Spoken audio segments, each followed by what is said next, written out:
I was gonna say, if you want to eat during the episode, it's perfectly fine. Nah, we're good.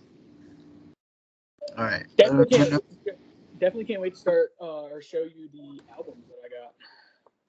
Oh yeah, I mean we're live. We're live. Sweet. Welcome to episode 2 of the Metal Minions, and I'm gonna let Will, my co-host, talk about episode 2 because we kind of give a little snippet on the first episode. All right, y'all. So tonight with episode 2, Kyle and I are going to talk about some snippets or details that we noticed in the dirt that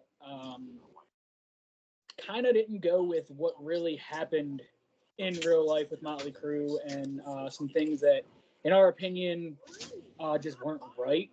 Um, so yeah, but I guess first, before we start off the episode, I'm gonna go ahead and let Kyle let you know what we're gonna do before we get started here. Well, since we're gonna start with every episode, if we can, I'm not gonna demand Will to spend money or say you have to go somewhere. But if we have stuff that we went to the record store and show off to you guys, um, Yes. we have some stuff that we can show off. Yeah. I can start first. There's a theme. There's a theme for this uh, stuff that I found. I knowing me, and I'm a Kiss fanatic. If anybody has not known yet, but let me start with that stuff, and then we can go with the other stuff. Sweet. But I got a I can't see probably the background, Oh but hell I got a yeah. Kiss 45, Tears Are Falling, from 1985. Yep, Hell yeah. I found that. And this is pretty cool. This is during the first reunion tour Okay. of the Kiss magazine. Oh sweet. I like that. It's the Metal Edge magazine, so it was pretty cool, and it came with the posters and stuff. Oh hell yeah. So I unplugged them. I um undid the staple, Sweet. and Sweet. I have the poster. I'm going to frame it and probably put it on the wall. Hell yeah. Oh, that's awesome. I may have to change this background. Might, yes. I was gonna say it's kind of going in and out. I can see it, but it's going in and out. I wonder if you know what, we're not going to do no background. All right, get to see the cool the cool owl clock. Oh, that's awesome. But I got this. Oh, came with it, and it's a double sided. It's pretty cool from the reunion tour. It's pretty cool. Ooh, see, I wouldn't know what side to. I'm gonna go with. I think I'm gonna go with this side. Yeah, I like that side because it has Kiss in the background. I kind of like that. Yeah. And then fold that up. Lay that here. And then this is pretty cool. I found this was in like a glass case, all the way at the bottom in the corner. Okay. Was the Kiss Psycho Circus? It's the Oh, that last week. it's the week, yes. VHS of the music video, and it comes with enhanced CD, which they make you collect all 4, but this one has Gene, so yeah. Do I really need anybody else? No, not really. Gene was my favorite. And oh yeah, and the most important part comes with the 3D glasses, so when you pop it in the VHS tape, you can that's awesome. watch the 3D music video of the music video. And that's the rest of the Kiss stuff. And then I found a 12-inch, but it's another 45, but it's a 12-inch of Saxon's Power and the Glory. Ooh. I've never listened to Saxon, but I've always heard good things. Saxon is really good. And, I mean, they have a new album out this year, so we may see them. Well, we'll see them on the next episode, which we'll talk about before we start this episode. But It has Power and the Glory on side one, and then See the Light Shining live, and then Denim and Leather live as well. So it's pretty cool. Well, I could have showed you that part. Extra that's bonus awesome. tracks. And then off camera, since it was Will's birthday, and I was like, well, if he could have it, he could use it. But I sent him the download card of the Overkill Within the Devil Army, and this was crazy too because this had a green sticker, and it was for $15. Nice. But when I went up to the register and looked at my receipt when I came back home, it was Right. marked $10. Oh, hell yeah. It's crazy. It's a gatefold. Nice. And it's a double vinyl, so $10 for Can't beat that. Uh-oh. You went frozen. double. Looks like I think you'll like this. Well, I think you will. This color. I like that. And I haven't fully finished listening to the album, but I like it so far.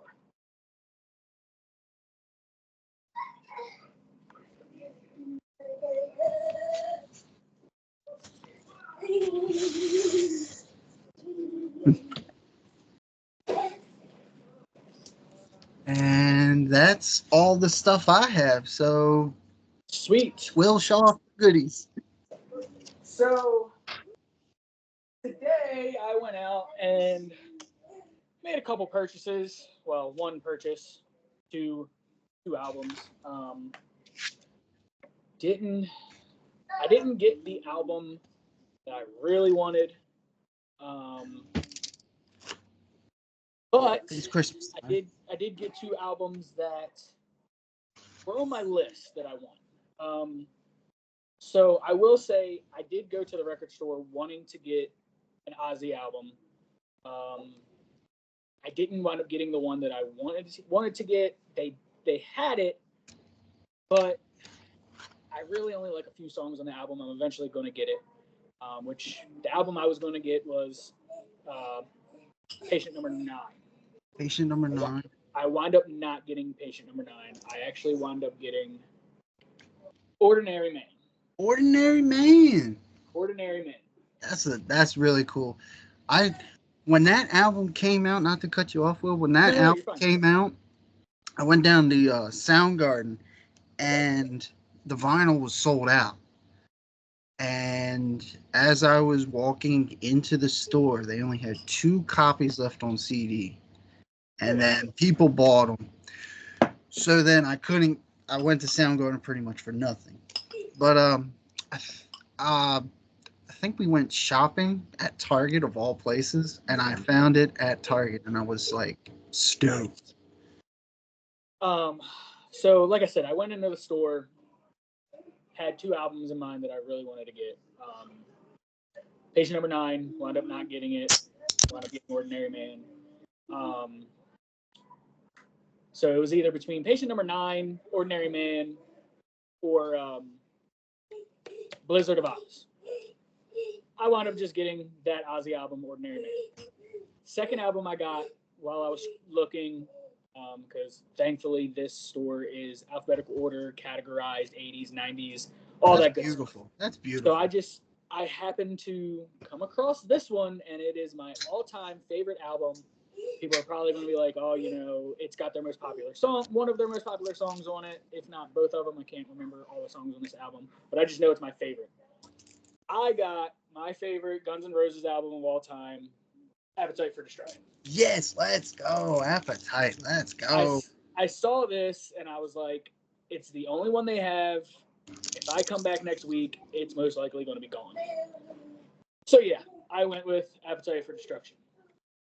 I did a lot more looking around in the store. I made a mental list in my head of other albums that I want to get. Like I said, Patient Number 9 is on that list. Blizzard of Oz, Blizzard of Oz is on that. Bark at the Moon is also, Bark at the Moon is also on that list.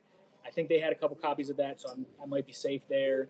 And then when I went to go check out, I asked the guy if they had my all-time favorite Metallica album, which I mentioned last week, Garage Inc. He had told me no, but he had it in the EPs, and I'm new to the vinyl game, really. Assuming, Kyle, correct me if I'm wrong, EPs are the smaller discs, the 12 inchers. Yeah, EPs are the 12. Well, like not the 45s, like the 12-inch. Okay. So yeah, he said they had it in that, and I was just like, yeah, I think I'll pass up on that one. And then he told me, he was like, look, he's like, I can't lie to you. He was like, that album is going to be not only one, hard to find, but two, very expensive. He said, Ordinary Man was $24.99 and Appetite for Destruction was $29.99. He said you're looking at closer to like $60 to $70 for Garage Inc. And I said to him, I said, that's perfectly fine. I said, that's my all-time favorite Metallica album. I'm going to get it. So I think I'm going to go back to the very first store I went to, see if they have a copy of it. I'll pay whatever price it is, and then I will eventually go back and get their the one they have for $135 because I want one that I can listen to, and I want one that's completely unopened and I believe is original. I don't remember off the top of my head, but I'm only missing three. I'm only missing three from the Metallica catalog. For some reason, I can't. I could have sworn I had it, but I guess I got rid of it. Or everybody's been telling me it's really hard to find. Yeah, I mean, if you want, I mean, well, in that case, if counting Garage Days, I'm missing four. I'm missing Kill 'Em All, Load, Reload, and Gotcha. Okay. I'm going to probably. Sarah and I are going. Actually, I can't say probably. We're going to a fairy festival in a part of town, like 25 minutes away from us. It's kind of like got like a spooky vibe thing. Her and I are into. So we're going to that tomorrow. But I might see if Sarah wants to swing by the flea market, and I might run in there and see if they have Garage Inc. and just price it out. But yeah, those are my purchases for this week. Awesome. Those are really cool ones. Yeah, I mean, like I said, I was making a mental list of other albums that I want. I actually just had to turn it into a physical list of albums that I do want. That way I can continue collecting and things like that. I think I'm up to like 8 or 9 vinyls total, give or take a couple. I'd have to count again. Yeah, it's about 8 or 9 vinyls. So yeah. Okay. All right. So yeah, let's get into the next part of this episode. All right. I mean, we could go into like the Motley albums and then not rank them because I know we were talking about that off camera, but as we could go through like the beginning days and then cut it down to where they started, and we can also because I wanted to talk about a certain part in the movie that I wish they would have started. Okay, yeah, I'm down to talk about that. I know we're going to talk about Too Fast for Love because that's their first album on Elektra Records, but they had an album that they did. They did Too Fast for Love on their own record label, Leather Records, with forget the guy that they were for. I think it's Kaufman. And I wish in the movie they talked about that beginning part because they did it in the book. I don't know why they cut right then and there from Shot at the Devil. Like Right. They showed the club days and stuff like that, but they didn't go into full detail of the beginning of Motley Crue, where Too Fast for Love was going. I mean, it was not going nowhere, but they were literally buying it, and they made their own record label because Nicky had this great idea. The punks did it, we can do it. So they made their own Leather Records, their own record company, and printed out their own record. And then that record, to this day, is like worth $500 to $1,000, and it has 3 versions. I mean, it's a black and white version, a red cover. I mean, there's so many versions, and I wish the Dirt that would have covered that. Yes, I agree. Because that album, the one that you had raised up, is the next one on my list. That one, and it's funny because I always get that cover, with the Dirt cover mixed up. Oh. They're similar, but it's like when I quickly look, I don't know why. I don't know why I get them mixed up. Maybe because it's like the color usage. Yeah. But I don't know why I get them mixed up. Found this at Best Buy of all places. Nice. And it's a gatefold. It's pretty cool. Gatefold. It has like hell yeah. It has the actors and then of course the actual pictures of the band. Oh hell yeah. It's a double vinyl. It's regular black vinyl. But it has this as the lyric sheet. And then it has like pieces of like the movie, because you can see like the picture of like the chapters of the book. Oh, nice. Which the book is great. Yeah, the book is fantastic. And then just regular black vinyl, but I can show you the insert. Oh hell yeah! It's upside down. Oops. That's all good. Yeah. I love that. Yeah, that one's on my list too.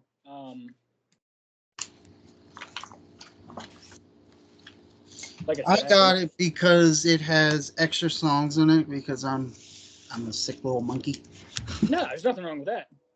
I got it for, they have the Dirt song, which Machine Gun Kelly, I'm not really too keen on him. But he did a great job at Tommy. Oh yeah. Yes, he did. And then it has on side D, Ride with the Devil, Crash and Burn, and Like a Virgin, the Madonna cover. That is actually a really good cover. I'm not gonna lie. Yeah. I didn't expect that from them either. No, and we could go into Shot at the Devil. Sure. I actually have that album.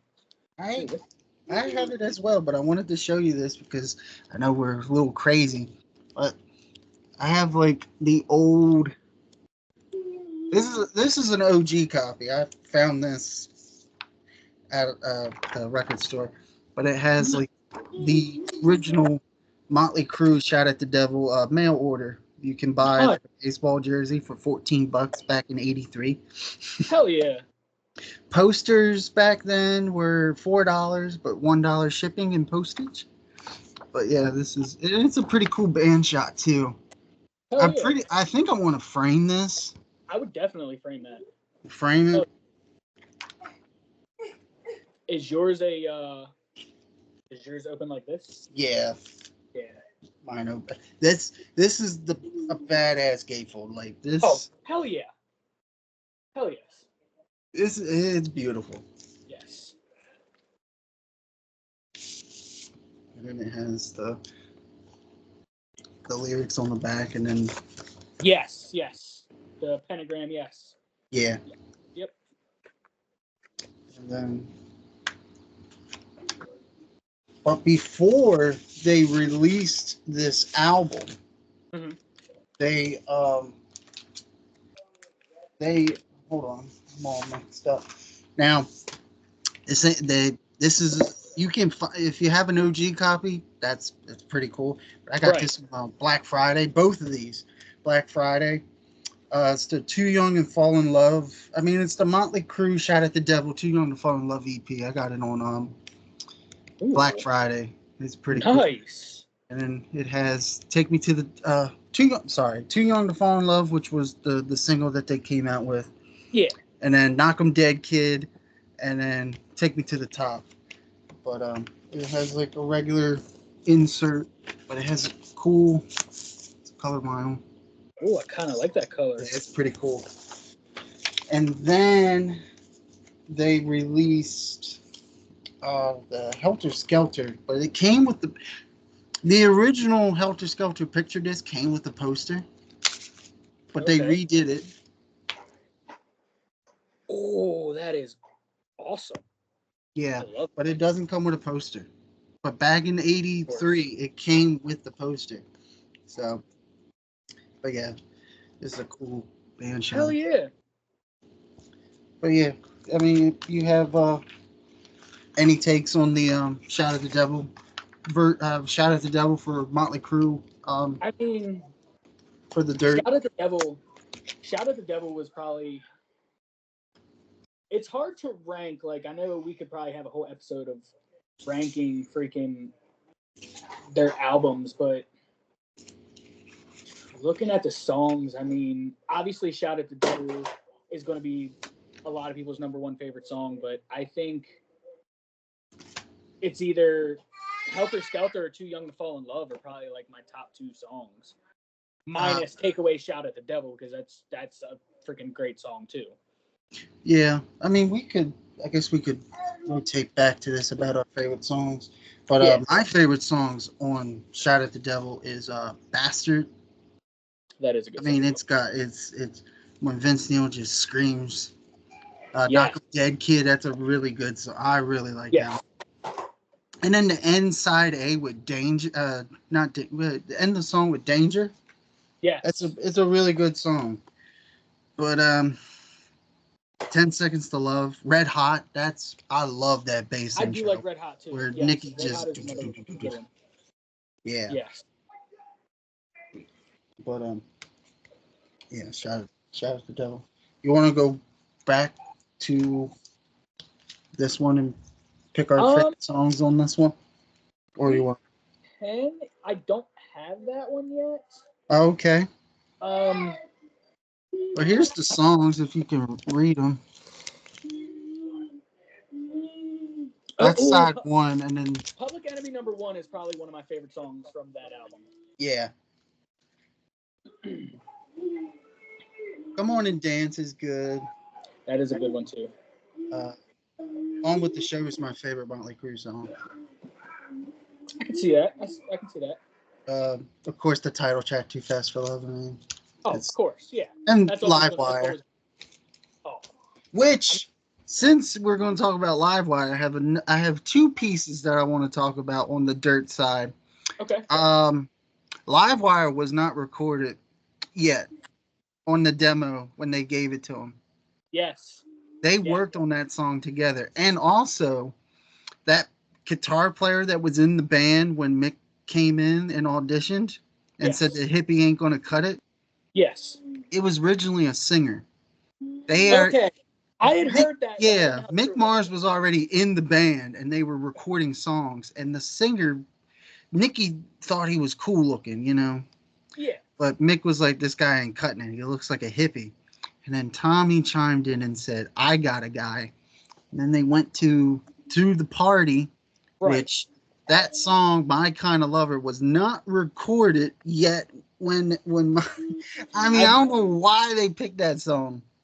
I have no clue. And then another thing I want to say is the Shout at the Devil scene, where it's their first big concert with Ozzy. Yes, they toured with Ozzy, but before that they did that, they toured the US Festival on Heavy Metal Day.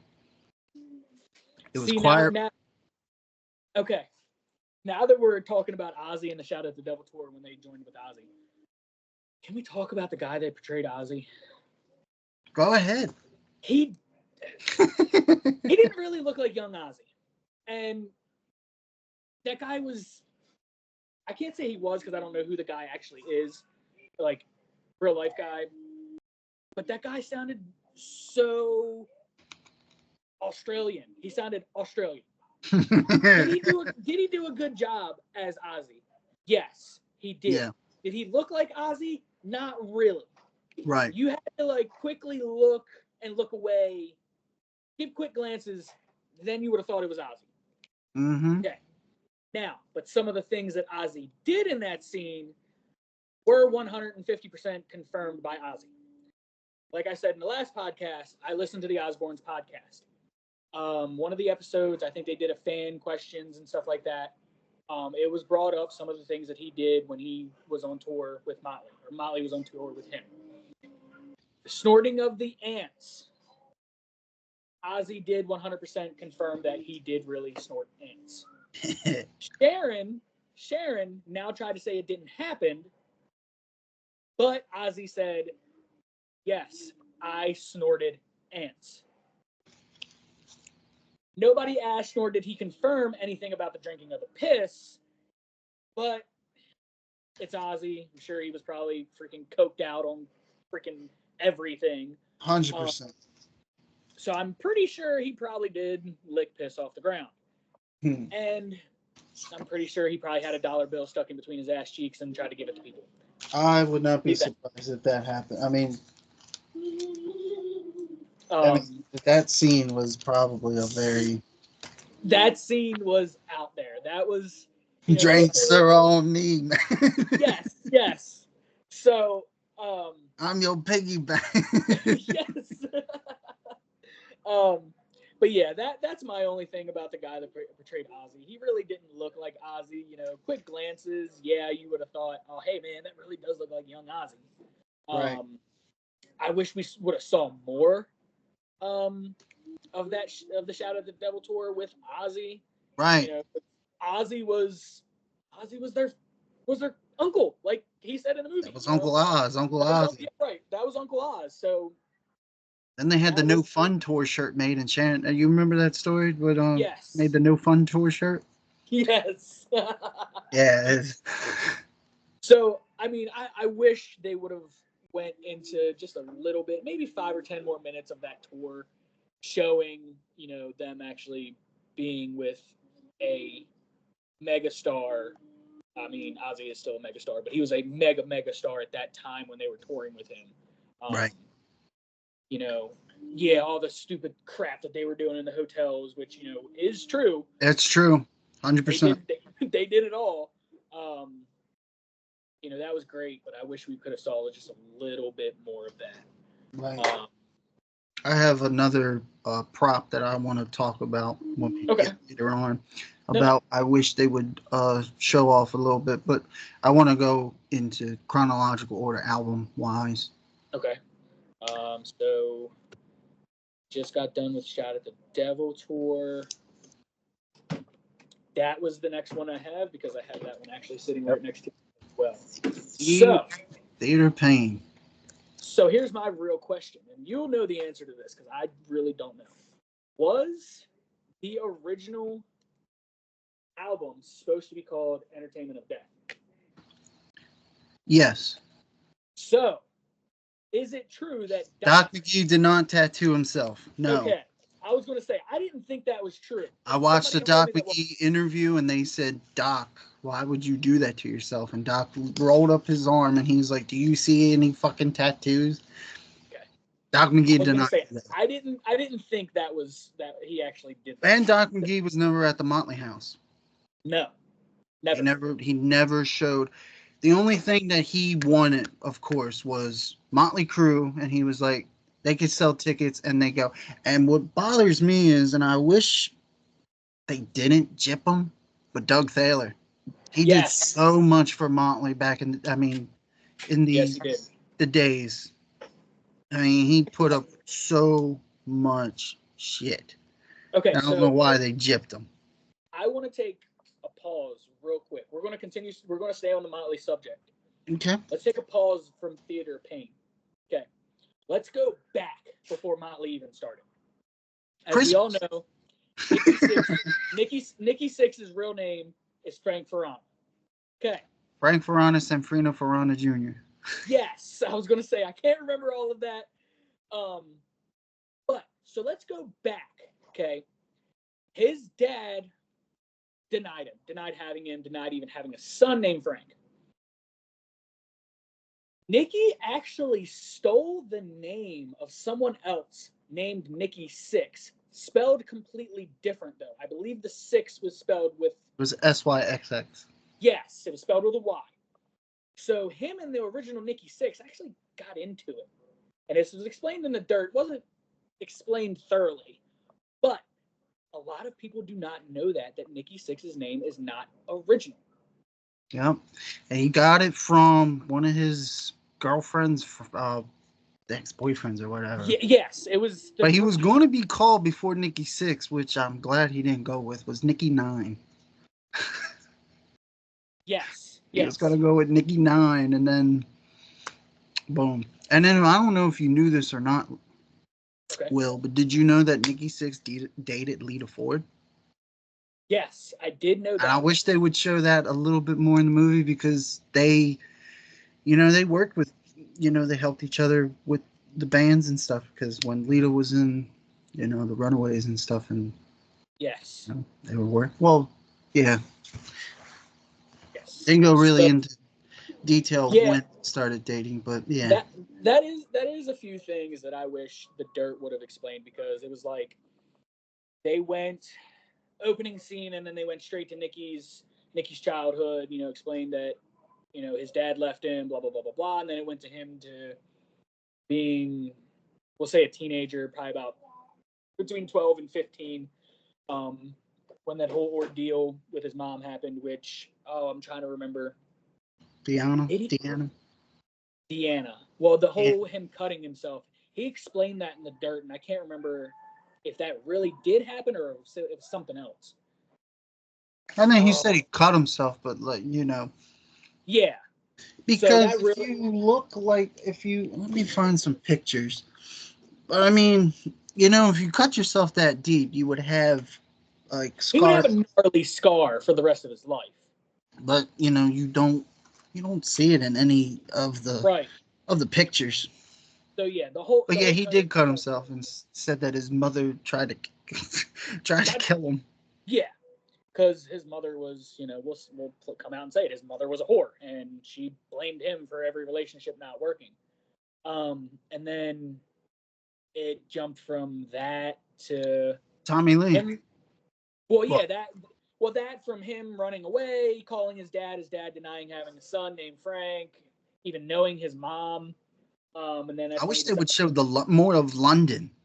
Yes, yes, and that's what I was going to get into when we started talking about Tommy, because after his dad denied him, he went ahead and changed his name, and then we jumped to Tommy, and it's like, Whoa. why couldn't we have seen any of London and the other bands that he was with? Yep. Um, and the whole Because jump he to was in a Tommy. band called Sister with Blackie Lawless before London. Yes, So I mean, yes.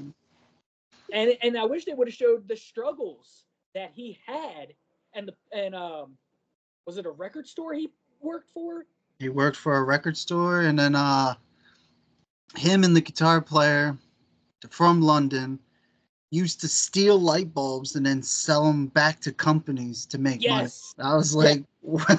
So I honestly wish they would have went a little bit into detail of that. Okay, cool. We got a little bit of his story when he was younger, the shit that happened with his mom, and then what happened with his dad, and that whole I'm gonna become a runaway, change my name, all that. Cool, fine and dandy. And then we could have got, right after he changed his name, to him in the band, why he wanted to change, or I mean, not why, because we all know why he wanted to change his name. What made him choose Nikki 6? And like you said, he was going to become Nikki 9, Yeah. which would have been hilarious. But I mean, the Dirt jumped straight to Tommy, and it's like, okay, cool. We got And then you didn't see Tommy. Tommy's struggle when he was with Sweet 19 Yes, yes, yes, because Nikki, they did meet at the Denny's, yes. but it was on because let me read back. No, you're fine. Nikki went to one of the clubs on the Sunset Strip and saw Sweet 19. He saw that Yes, Tommy was a hell of a drummer. yes. And they met at Denny's, and then Nikki was like, dude, you should join my band. Right. But it started with them too. And then they Yes, found Mick Mars in the magazine, loud, yes, aggressive guitar player. yes. And then come to find out, according to the book, which I wish they would have added into the movie as well, where Nicky worked at a liquor store and he ran into Mick Mars. Yes, I forgot about the liquor store he worked at. Yes. And Nicky and Mick Mars were talking about bands, and Nicky went up to Mick Mars, and this is where the phrase in the movie where I'm about to say is Nicky went up to Mick Mars and says, "Do you like Kiss?" Mick Mars says, "No, I fucking hate Kiss." So that's when they did not talk to each other or didn't know until Mick Mars showed up at the apartment house and was like, "You were the guy," and then boom. Right. Yeah. So. I wish they showed that part. And also when Mick Mars was struggling, he had a baby. Yeah. and he was struggling with different bands. He was in a band called White Horse, and they played like Led Zeppelin and 70s rock tracks. I mean, I wish that the Dirt was a little longer, and then also, not to keep going back, but I watched an interview with Tommy Lee with the Theo Von, Mm-hmm. and even Tommy was like, I wish they would have made the Dirt like a series, like, you know, season 1, how many episodes. I agree with that. I wish the Dirt would have been that, and then you would see the backgrounds of everybody. Because, I Yes. mean, you've seen a little of the background of Vince Neil where he was with Rock Candy. Yes. A little bit. But, I mean, they were all, you know, all different. And Mick Mars did come up with the name, and I don't know if Tommy came up with the foreskins. I'm. But they did use the foreskins when they recorded the Kickstart My Heart music video at the Whiskey. Yes. Yes. They did go under the alias of the foreskins, and then Yes. word got out, and everybody wanted to see Motley Crue at the Whiskey, and they recorded the Kickstart My Heart music video. Yeah. So that's that part of the foreskins. But Now, if they would have stuck with Christmas, that would have been fucking great. yeah, I understand. Like Nikki was thinking of all the Christ imagery you could go, but Yeah. Trust me, I think the band would have fell if they would have used Christmas like another LA rock band where it's like the little one where it's just like they still have, you know, you would still have your fan base, but it's like your Christmas fan base. It's like, yeah, Christmas, and then no. Oh man, it just would have been great though. Kind of see, I'm kind of like skipping through. We can no we can continue with. No, I was just saying like Theater of Pain. This was a cool tour.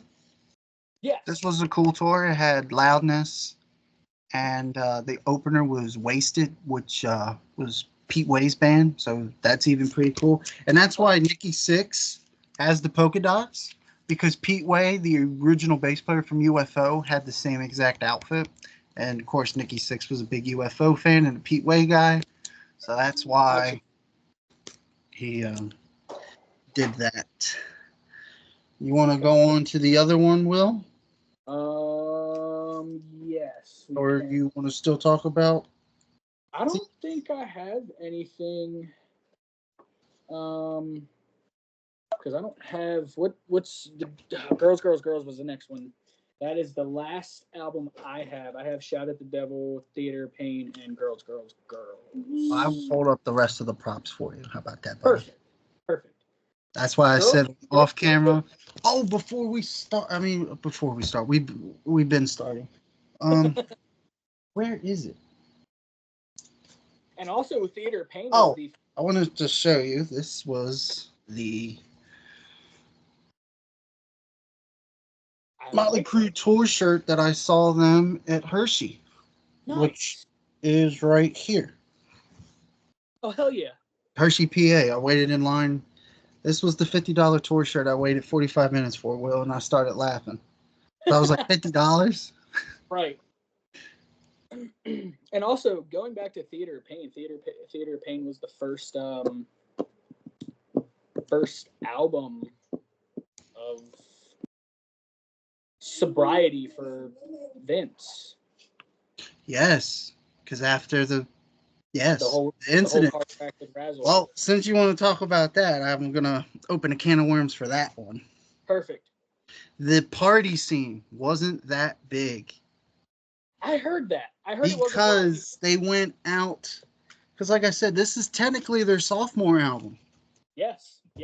Technically, because, I mean, this was the debut, but they didn't really tour on anything with this. I mean, they did. They toured with Kiss in Creatures of the Night tour, but Kiss kicked them out. Kiss kicked them out because they were just too crazy. And Gene and Paul was like, "Nah, we ain't dealing with you. Have a good day." Then they went to the sophomore album, which was this. So this was a big selling album. Yes. So this album didn't really like hit big until Home Sweet Home, and Smoking in the Boys Room was on MTV. So the party scene was not that big, and also too, Tommy did not meet Heather Locklear at the party. I was just about to say that Heather Locklear was. But they played that girl that played Heather Locklear. Yes, I agree. It looked like Heather Locklear for back in the day. But they met at an REO Speedwagon concert. I was going to say, didn't they meet at a concert?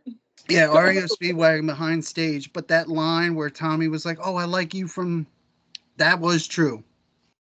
Yes, I did know that line was true. But yeah, that was because there was many interviews I've watched of other members of Hanoi Rocks. Right. Which, I mean, the other members of Hanoi Rocks is not a big fan of Nikki Sixx from all the stories and stuff. They call Nikki a I've heard liar, but I'm not going to get into that part. But the party scene for this album was not that big and outlandish. But the accident for Razzle, and then the way that the book was talking about, they didn't have to drive because it was right across, down the street over the corner. They didn't have to drive. They could have walked. It was walking distance. Right. Excuse me. What was the other thing I was going to say about that?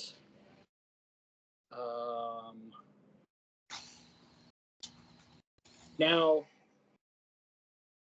quote me if I'm wrong or tell me if I'm wrong, because I was watching it the other night. Sarah had got home from work. The court scenes that they showed. Those were really the pictures. Okay, yes, that was the question, and I said yes to Sarah. I was like, but I wasn't 100% sure. I was like, yeah, those are really. They used it on they used those scenes from like MTV. Like when they did like the breaking news stuff, like when they showed when Nikki overdosed, that's MTV breaking news, blah blah blah. Yeah, so God, we're getting close to that part of the time frame too. Well, Nikki did overdose in the Theater of Pain tour numerous times. Yeah. If you remember the song on Girls, Girls, Girls, where the song Dancing on Glass, when he said they found me in London and found me in the trash. Nikki overdosed, and the dealer threw him in the garbage. Yes, that's exactly during this tour. It was during this tour overseas. Yes, I was just about to say that. The one time he overdosed, somebody actually threw him in a dumpster. Yeah, they beat him with a baseball bat. He had broken ribs. The dealer tried to wake him up and beat him with a baseball bat, and then bloop. Yeah, that was a wild one there. We can. I mean, I'm just showing where we're at on this one. Oh, no, you're good. Yeah, I have mine as well. Let me turn that blur off so we can actually see. Mine still has the plastic on it. That's why it looks like that. Sorry. Yeah, there we go. Now is the Ambo part, is that one true? The Ambo? Of when they actually pronounced him dead, and was he actually revived in an Ambo? Is that part true? They say that there was a avid Motley Crue fan that kept trying to revive him. So, I mean, I don't know if it was in the house or not, but the party scene with Slash is true. So if you watch the interview with Slash, that was when Guns N' Roses with Appetite. It's kind of funny you showed the Appetite, which they did tour with Motley on this tour. At first they had Whitesnake, but then they had that big album, the self-titled 87 album when they had Still in the Night and all that stuff. Whitesnake got too big, and then they left.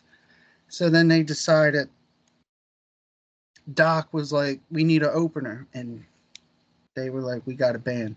And that was bad because the Motley guys and Guns N' Roses guys partied way too much. Well, wasn't in that scene that Nikki OD'd, you have to really pay attention. the couch where the two people were passed out on the couch. Oh, the guy with the long black hair, that's Slash. Was that Slash? That was Slash. Yeah. Okay.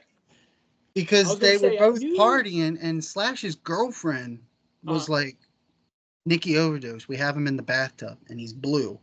Right. So Slash was like, you could read it in Slash's biography. They tried to pour cold water on him and stuff like that, and the ambulance came and pronounced him dead, and then either in the house or I guess they would have to revive him in the ambulance. Well, they could have revived him in the house. That's true too, but yeah, he was pronounced dead for a couple minutes. Yeah, I mean, long enough to where MTV got a hold of it and broadcast it. Yep, and then if you read the Heroin Diaries, he went back home from the hospital after he overdosed, shot up again and fell asleep, and then woke up and got into rehab. And since I'm a sick little monkey, I have 2 copies. Nice. I have the Crucial Crew Dr. Feelgood album, and then I have the anniversary edition. Ooh. See, and that is one thing I do like that the Dirt got right in the movie, was that when Nicky got revived, he went home, made that new... I really like that. Yes. Made that new voicemail for himself.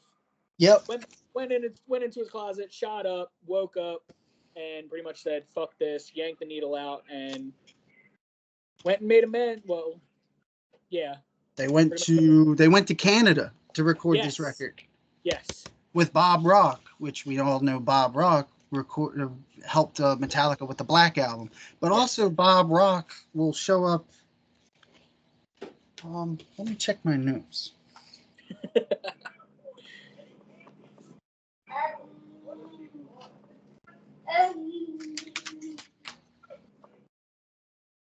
Okay, no. Bob Rock shows up one more time on this series. But yeah, this album, I mean,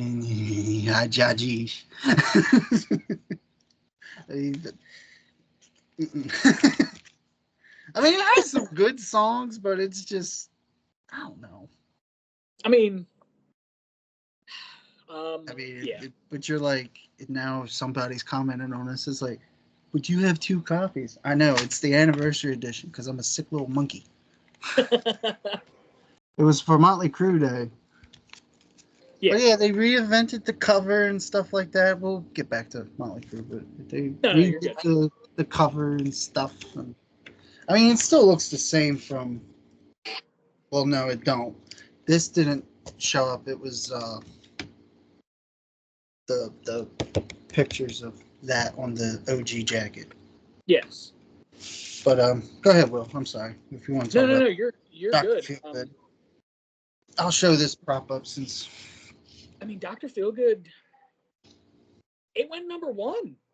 It did number 1 on Motley on Tommy Lee's birthday. Yes. He woke up and he found out that this album went crazy. Yeah, I mean, it was different because, I mean, granted, both of us weren't around in the 80s, so I mean, yep. If we were, I mean, people were probably saying, you know, this does sound different because they were all sober then. Yep. So I'm checking my notes. Go ahead. No, you're fine. So I mean, they obviously did something right because it went number 1. Yep. And since we're going to be talking about Dr. Feelgood, that part when Vince and Nikki were arguing, that is true because Vince said that he quit. Nikki said he was fired. So, they had that point. Yes. And if I'm not mistaken, during the where Heather Locklear threw the paper on the ground. Yes. I mean the thing, it said Tommy Lee and Pamela Anderson had a sex tape and wanted a divorce. that that Was Dr. that true? Feelgood came. Dr. Feel. I'll just do the timeline here from my notes. Dr. Feelgood came out in '89. Right. Pam Anderson and Tommy Lee didn't get together until like the late Heather 90s. Locklear and Tommy Lee got divorced in '93. Right. And then him and Pamela Anderson got divorced in '98. Right. But Heather Locklear was not with Tommy because, during the Girls, or the movie, Right. they didn't want to speak to each other because, Tommy being Tommy. Yeah. The sex tape was not leaked in '89.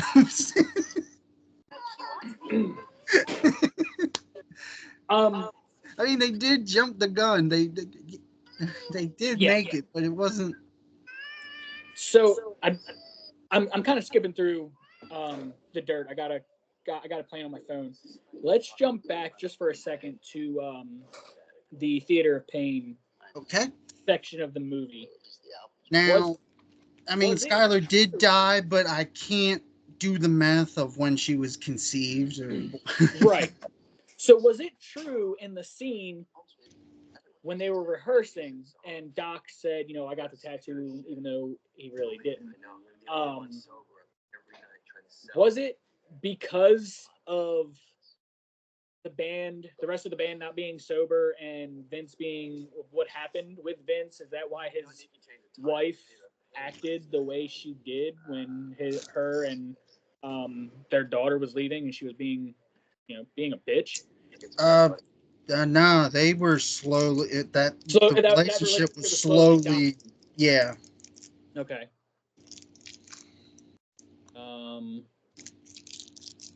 The relationship with his Charisse, is that her name? Charisse, yeah.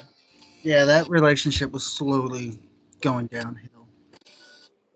I went ahead and skipped to the part where Doc brought Nikki's mom. That did not happen. That I did not. That I did know did not happen. Nikki met his mom. The song "Primal Scream." Uh-huh. That's about his mom and dad. Yes. He met his mom at a mental institution. I heard back that, in the '90s. So they didn't meet each other during the Girls tour. They met later down the road. Gotcha. During Primal Scream. I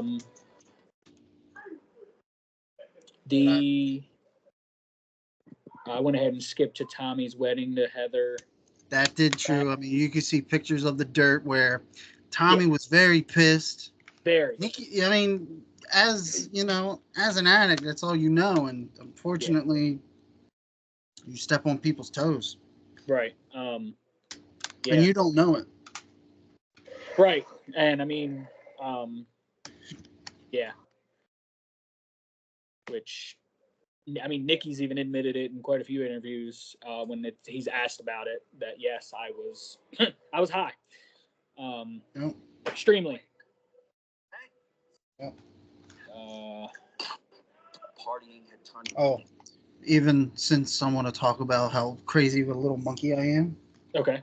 I have Dr. Feelgood on CD, the Crucial Crew CD, and it has bonus tracks, demos. I got them for the first 5. That's fucking awesome. I got them for the first 5. Love it. I had to show it. Time for Change demo. Get it for free. You get it for. I mean, it's okay. Yeah. The demos and stuff. Now, the scene where Nikki did die with Guns N' Roses, was that after Tommy got married? Actually,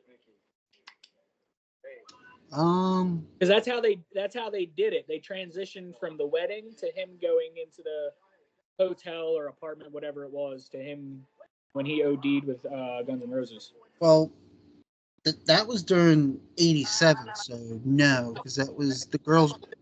They were hanging out during the girls. They hung out.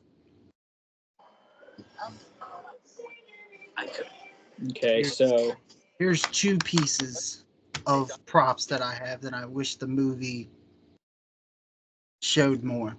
right. I mean, because it showed Vince Neil. I understand he lost Skylar, but Yeah. I mean, from the math from when this album came out, Right. since I'm a sick little monkey, I got the Vince Neil Exposed solo album. It came out in 1993, so he was making music during the soul. What's that? Was this after he quit?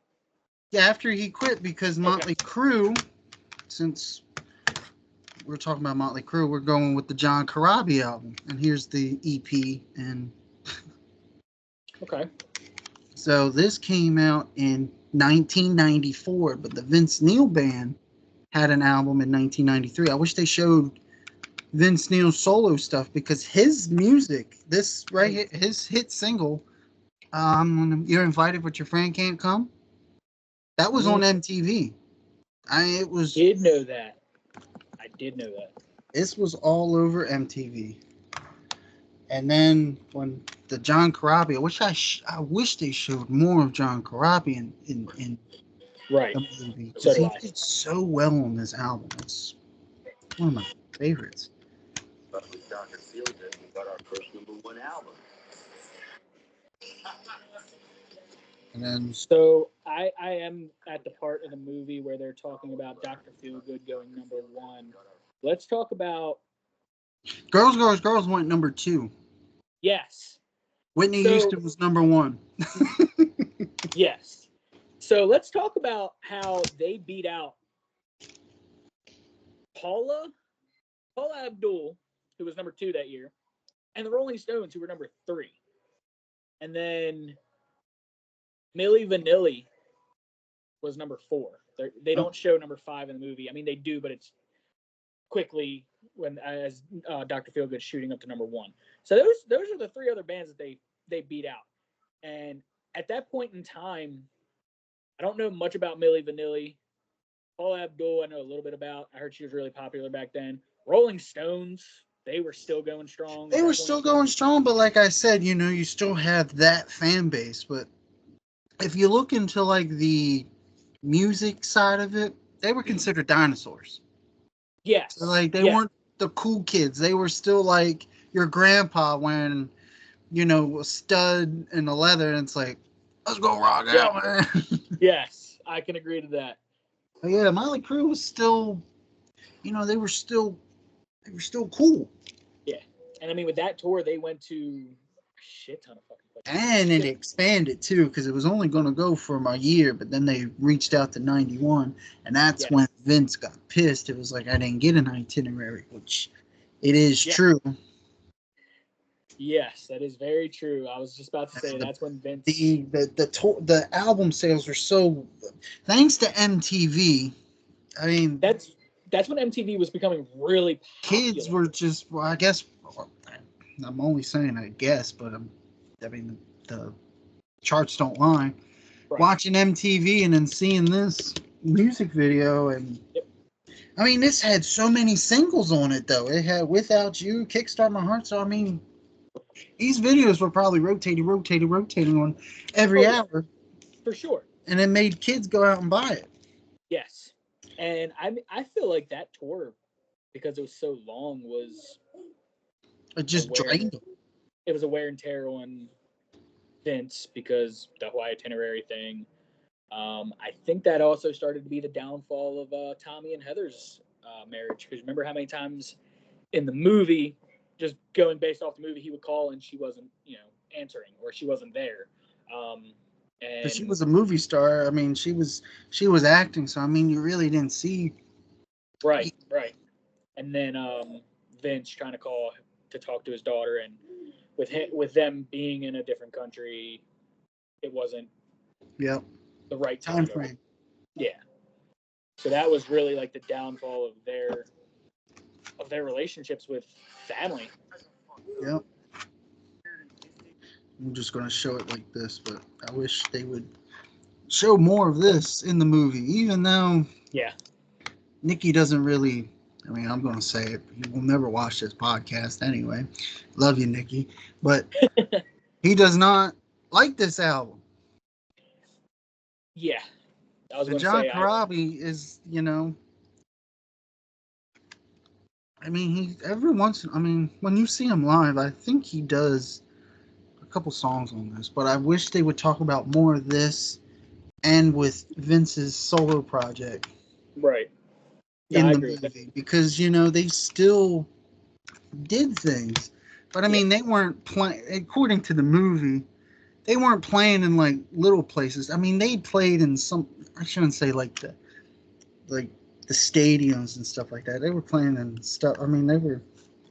I mean, people were not happy when this movie album came out, and I always yeah, say this: if you take the name off of it, if they would have came out with a different name, I guarantee it would have sold. But when yeah. you put this name on here, people go straight to. I'm only showing this, but like the original Four Guys, Yes, yes. and that's why it didn't do well. And also too in the '90s, goddamn grunge. Yeah, I was about to say, grunge was popular in the Grunge 90s. was popular, and it took these bands out, and it Yes, Pac-Man them. yeah. And Uh, then, uh, you have anything else? I was just gonna keep I showing. mean, going back to, you saying, thinking, when you see the Motley Crue name, you are automatically thinking the original four members. Yep. Revert. Let's jump all the way to today. A lot of people are like, I don't like Motley anymore because it's not the original members. Granted, people got to understand they're older, so a lot of people aren't happy with John Five Say that every single time Vince second that goes by. being the replacement for Mick Mars. Yep. So, Which I have to say something as the way sure. that Nikki said it, and I know he's not gonna watch his podcast. I don't believe they had a band meeting. I believe he stormed in and said, "This is the new guy. This is it." Yeah, I don't Because think. he was playing with. Let me go back to this because if you didn't know this, where is it? Oh, here. Since we're talking about it, the 4 new songs that they were coming out with for this. Yeah. John Five helped them write these songs, the new songs. So John Five was scoping in already, and also when they did the L.A. Rats band. Yep. John Five was right there with Rob Zombie and Nikki Sixx. So I mean, Yep. people had to see it coming. Yes. I don't want to sound like I'm a know-it-all, but I seen the calm before. I seen the storm coming during the calm. I'm like, Yeah. John Five's the new guitar player. Yeah. And of course, everybody's like, we don't know who it is. We don't know who it is. It's like, come on. If you look at your Motley Crue history from when the Dirt soundtrack came out, look at your liner notes, kids. You can't use it on digital format. No. You can't. But if you look at the liner notes, Mick, John Five was helping them with this. And then in Nikki's new band, LA Rats, John Five was right there. So I just, I had a feel that was probably what happened. It was no, oh, we sat around and trying to figure it out and they were naming off names. Now, I believe 100% Nikki went in or probably group texted them or called them or their agent probably called them. Tommy and Vince was like, John Five's going to be in the band. All right, guys, it's going to be cool.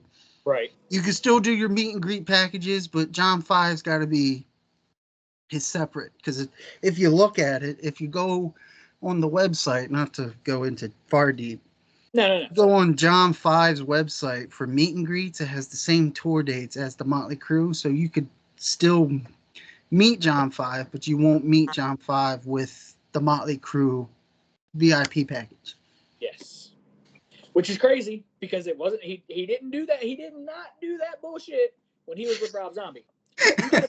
you did a meet and greet with Rob Zombie. I've done a meet and greet one time with Rob Zombie. Very first time I ever saw him. It was not just Rob Zombie. It was Rob Zombie. Oh fuck, who was all in the band then? It was Rob Zombie, John Five, Piggy D, and Gingerfish. You met all four. There was no individuals, or you just met Rob. Me, because of the tattoos that I have on my leg, I was able to get Rob to go tell security, hey, I need my wife to come out here. So everybody that was in that meet and greet, thanks to me, we got to meet not only the band, but Sherry. So why John Five's doing that? I don't know. Like, dude, are you? I Are think you John Five. I mean, John Five has found a cash cow, and it is upset now. I mean, I'm not the biggest Rob Zombie fan, but it is messed up that Rob Zombie has came out and said John Five has not contacted me about anything. Nope. John Five just found a cash cow. He did, and he's cashing out hard. Yes, he is. Cashing out them 66-year-old man. And the sad part is I hope John Five has a plan for after Motley's done, because Motley's got maybe 2 years left, 3 if they're lucky. I mean, if I can, since it's the Motley Crue podcast, I mean, the stuff, I mean, I love this band to death, but so do I. They don't have much longer left. They have really no much longer. I mean, they're going to be at the Ocean City Boardwalk. I mean, what is left for you guys to play at? Yes. I mean, you want to play at Chat Spit Beef? I mean, go right ahead. Jimmy Seafood? Right. You want to play at Jimmy Seafood? You know, you can play in my backyard. I just hope John Five had a plan and he just didn't see, oh, hey, big money, I'm going to go for it. Because in all honesty, let's revert back to Rob Zombie. He has not reached out to Rob Zombie. If you ask me, in my opinion, it's beyond fucked up. Now, Rob Zombie, since John Five's left, has replaced everybody, I think, except Gingerfish, the drummer.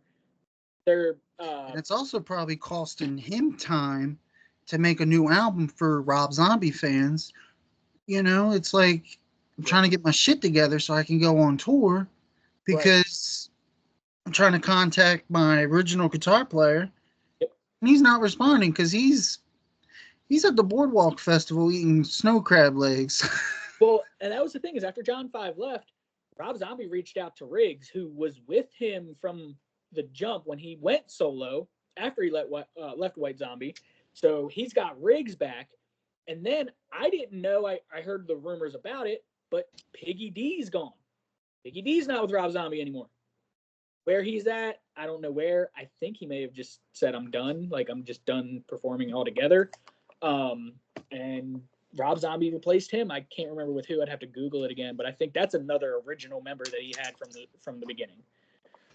So, you know, I'm not going to bad talk John Five. John Five's a great. No, great I'm not going to. I mean, I can go on a rant about the Motley fan base. I mean, yes.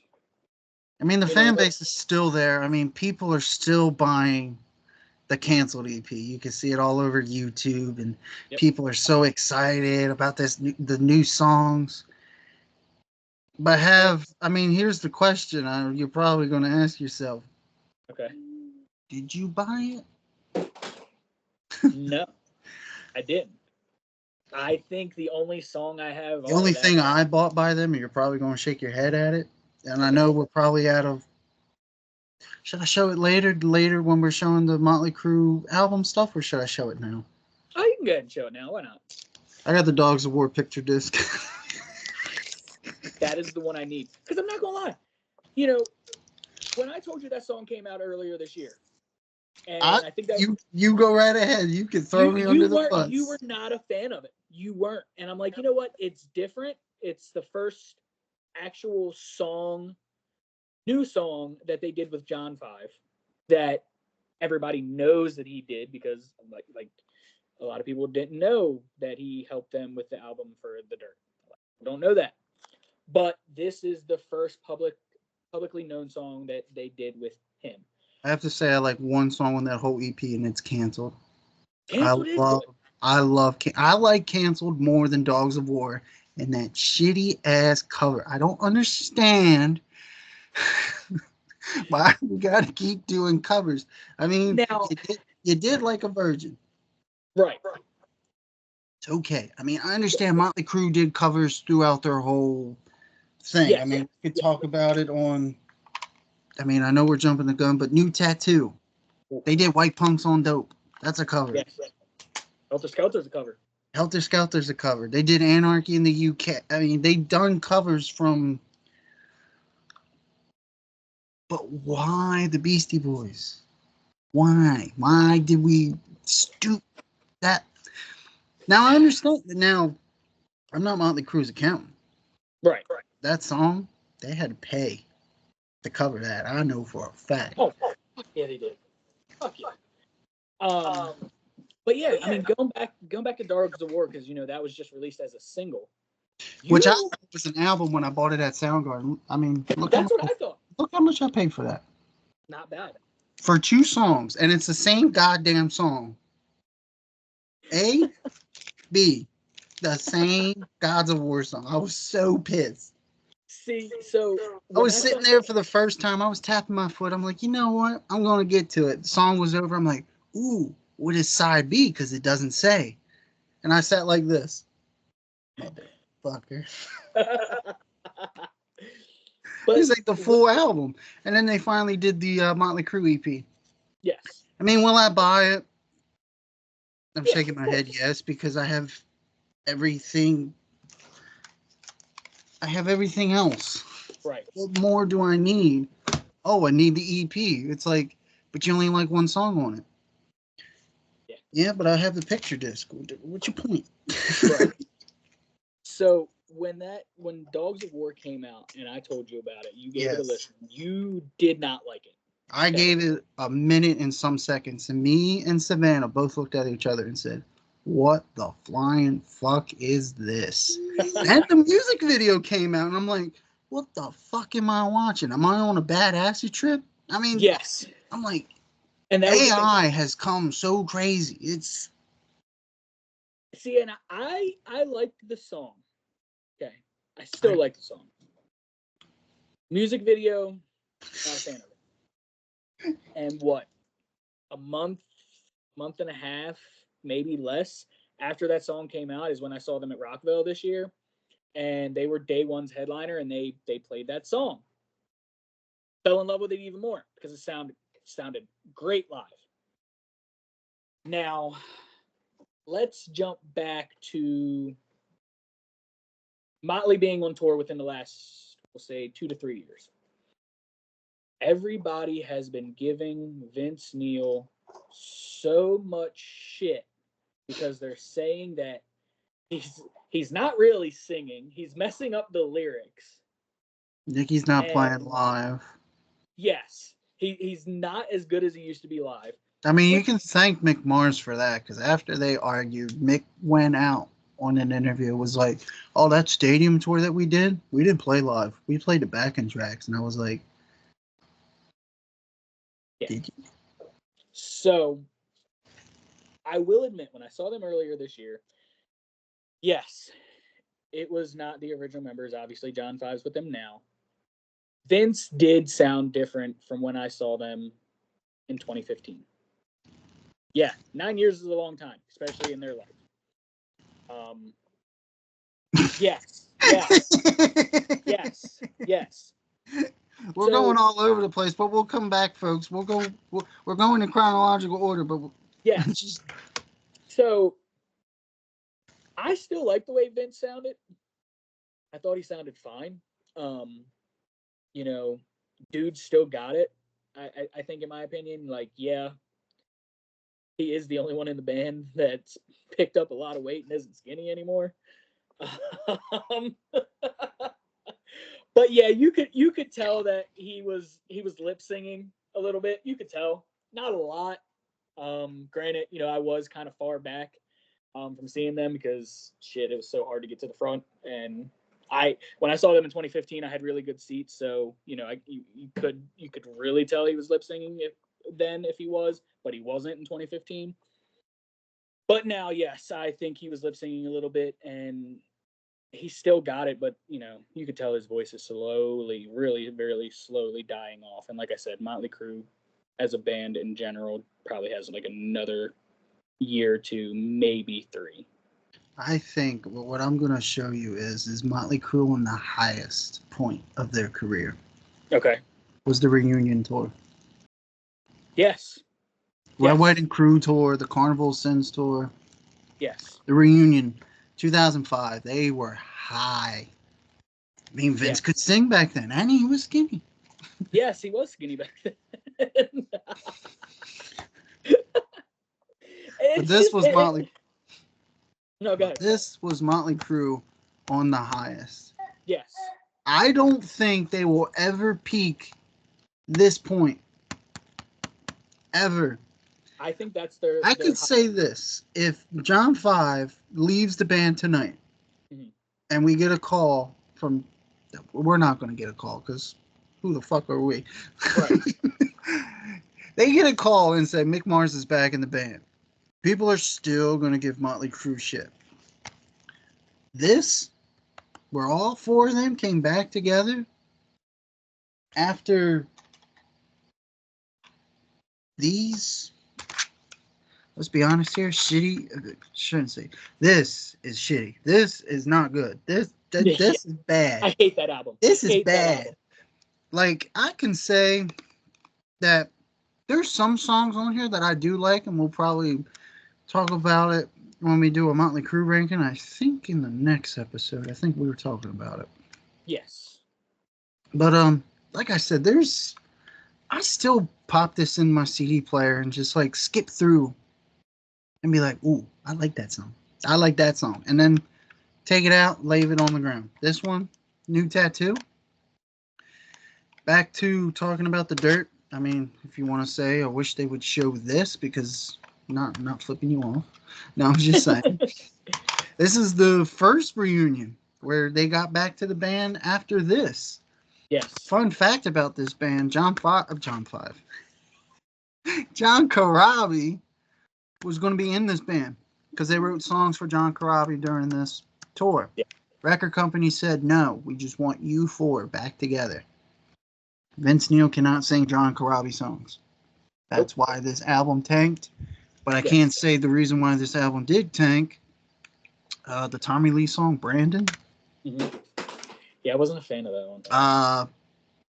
Nikki Sixx's song, Rocket Ship. He wanted to sound like David Bowie.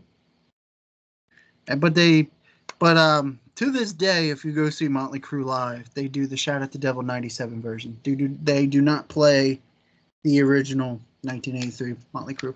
But that's the version that they play to this day. Yep. But yeah, I wish the dirt would show more of this where they came out on the MTV. Like Pamela Anderson was like, please welcome Motley Crue. And they played, what song did they play? Doesn't fucking matter. Actually, no, it does matter. I can't remember. No. All right. I can't remember. Because that album was what, 2005, right? This album? Yes. No, this was 98. This was the first reunion. Oh, that's right. Yeah. Okay. Then they did the New Tattoo in 2000. This is where Tommy Lee left the band and said, no, I'm going to go hip hop. It's like, oh, I remember that. Oh, my God. You're doing Methods of Mayhem. All right. Good luck. Oh, I forgot about that. But they had the drummer, and you'll probably remember this name. But he died. I wish they would show him in the Dirt movie. Randy Castillo. Yes. Randy Castillo. He played with Ozzy. Yep. There he is right there. Yes. Oh, I forgot all about Randy. They did not talk about him in the Dirt when they did the thing. And then also the chick that played with them on tour for this album on tour. Because, like I said, Randy died. I wish they would talk about this album more as well.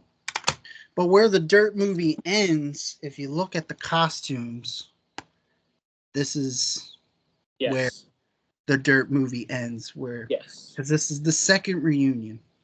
Yes. And 2005 is when they did. Sorry, let me back up. Because they did this album, but since this album tanked, they did the Greatest Hits tour. Yes. And they did 2 new songs. Bitter Pill and Enslaved. Yes. And they did the Greatest Hits tour in 98. Motley Crue disappeared. 2000, this album came out. Tommy Lee left the band before this album, so Nikki made some calls and then got Randy in the band. Randy died, which like I said, wish they would show more. Right. Excuse me, of this and this tour. Then they disappeared.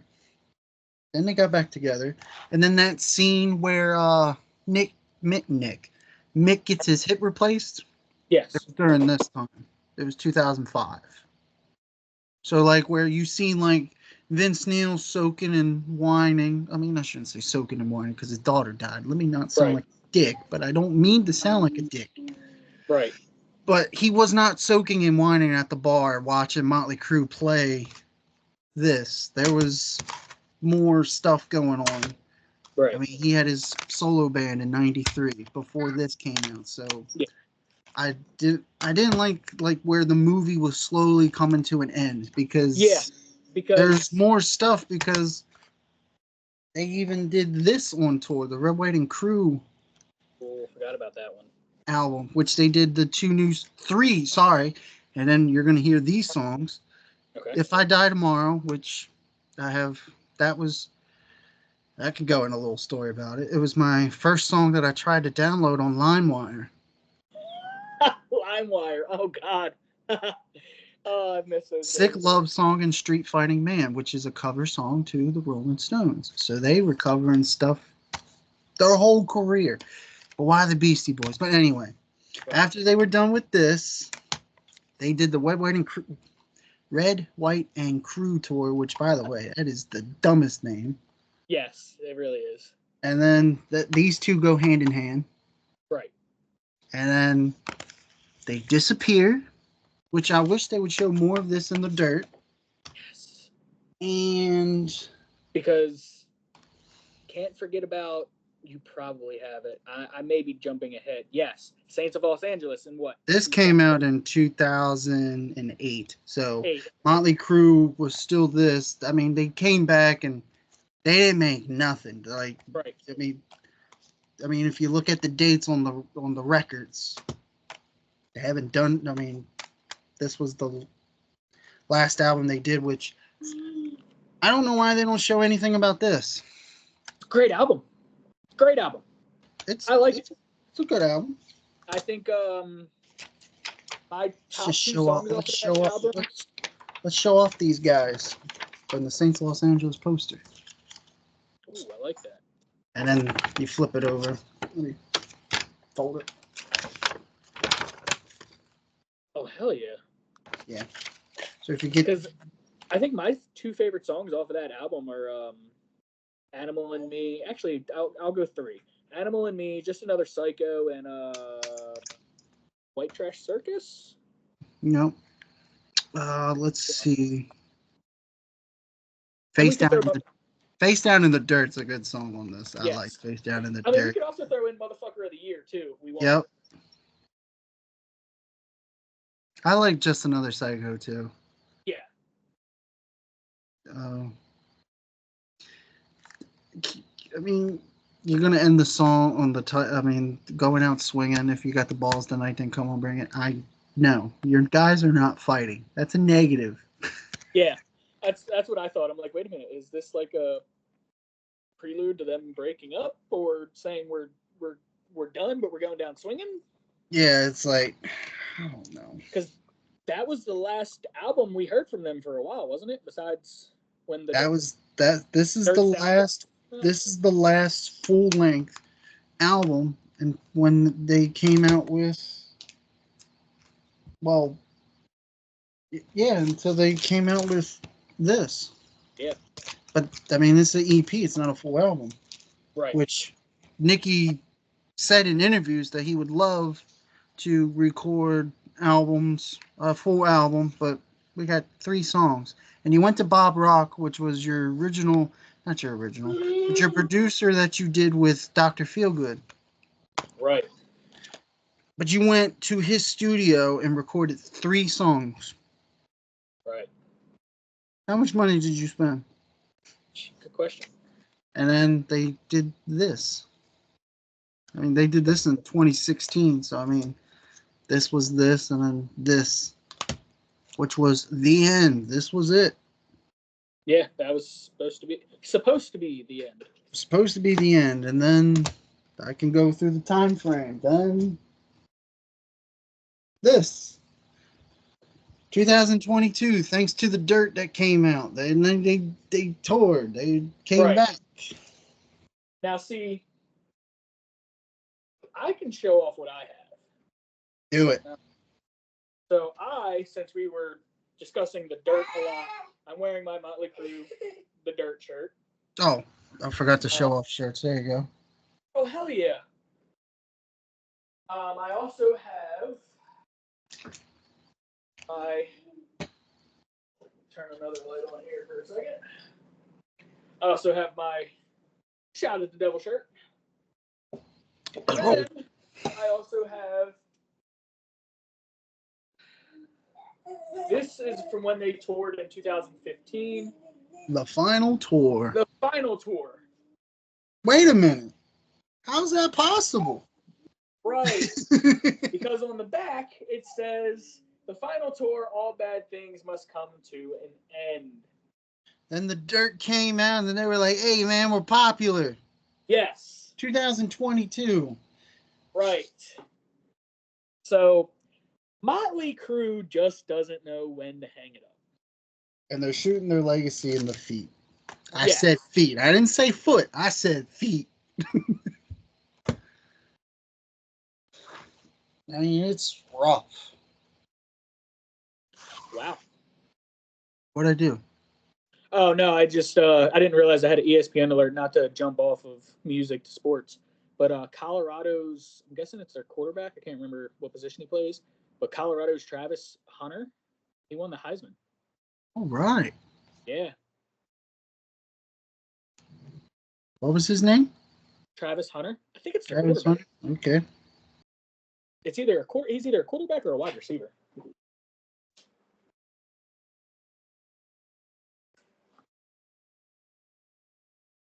Hold on, restart the movie, buddy.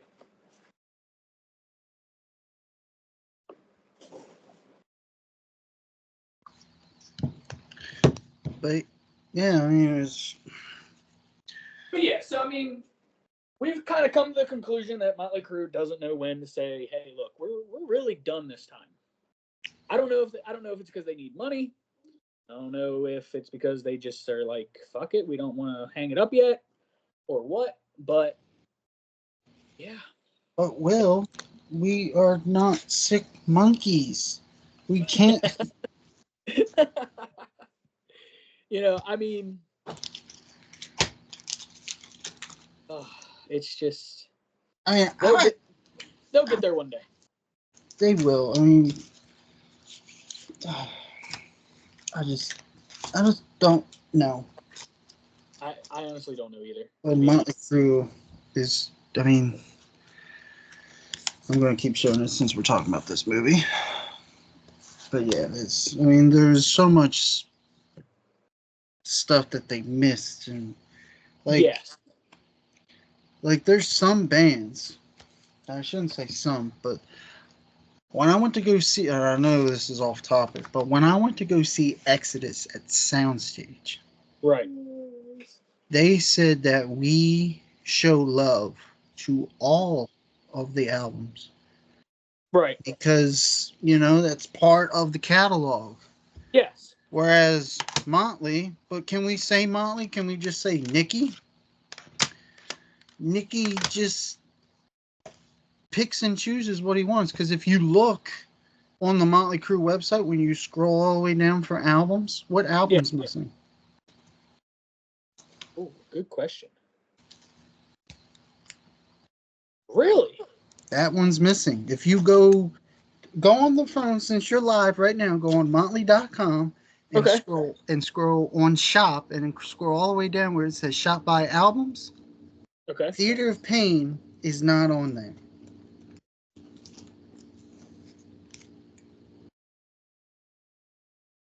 Huh. Interesting. This album is not. I mean, why are they cutting it out of the catalog? They're only showing Too Fast for Love, Shout at the Devil, and Dr. Feelgood. Interesting. Where's the other two? Yeah. Where's Girls in Theater? According to this, it says you got the canceled EP, Too Fast for Love, Shout at the Devil, Girls, Girls, Girls, and Dr. Feelgood. Oh, I'm sorry. So, yeah, Theater's missing. So I was right. Yeah. So why is Theater missing? Theater is it's a great song. Home Sweet Home, guys. Home Sweet Home, your MTV moment.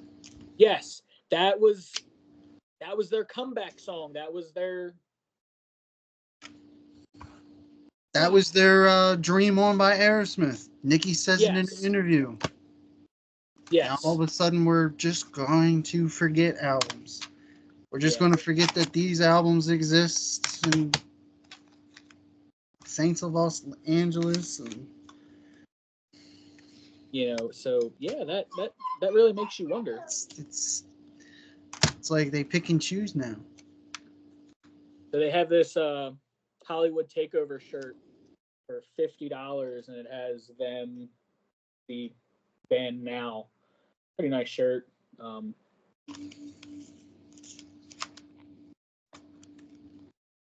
Not bad. No, it's a regular tour shirt because I paid. Yeah.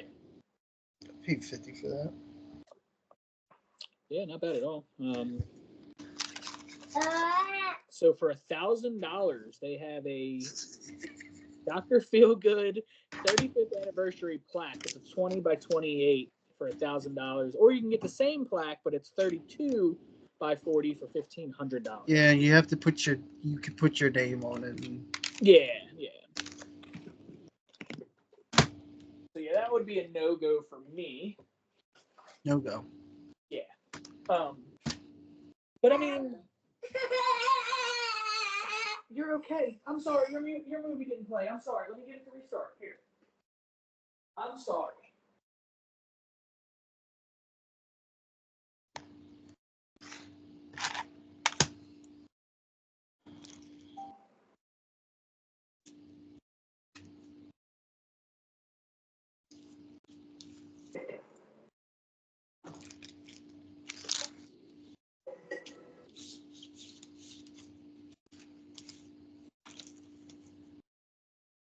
Okay, so here's my thing that I would like to talk about regarding the dirt, and you give me your opinion on this as well. So let's see. I'm listening. We all know MGK played Tommy Lee. Okay. A lot of people don't know about MGK. A lot of people, aren't into rap, things like that. He was going to play Nikki, not to cut you off. He wanted to play Nikki. I did know that. Now, here's my thing, and this is just my opinion. I do like the guy that played Nikki, because Nikki always said in interviews and stuff when when the book came out, they were like, we're going to make this into a movie. And they always asked him, who do you want to be played as? And Nikki was like, I want to be played as a nobody because I was always a nobody, yada, yada, yada. Right. But I'm not saying the person that played Nikki's a nobody. Right. He was a phenomenal actor. Oh, but his bass playing in that movie? Yeah, I noticed. But so my thing about MGK is, okay, like I said, a lot of people don't know who MGK is. A lot of people really don't care. But MGK was a rapper before. We'll quickly talk about this. Before he tried to go and step up against the greatest rapper of all time, Eminem, and Eminem pretty much shoot him up, spit him out, and ruin his rap career, and he decided to go punk rock. But anyway, so when MGK was a rapper, at one point he had a bad drug problem. He was a drug addict at one point. So my opinion was with him, because this was not my scene. Drugs were not my thing. Most I ever did was trip on acid, smoke weed, did shrooms. That's all I ever did. So, but in my opinion, as an outsider of somebody that's never been down that road before, was why would MGK want to portray someone who was a drug addict, knowing that he had that past? Okay.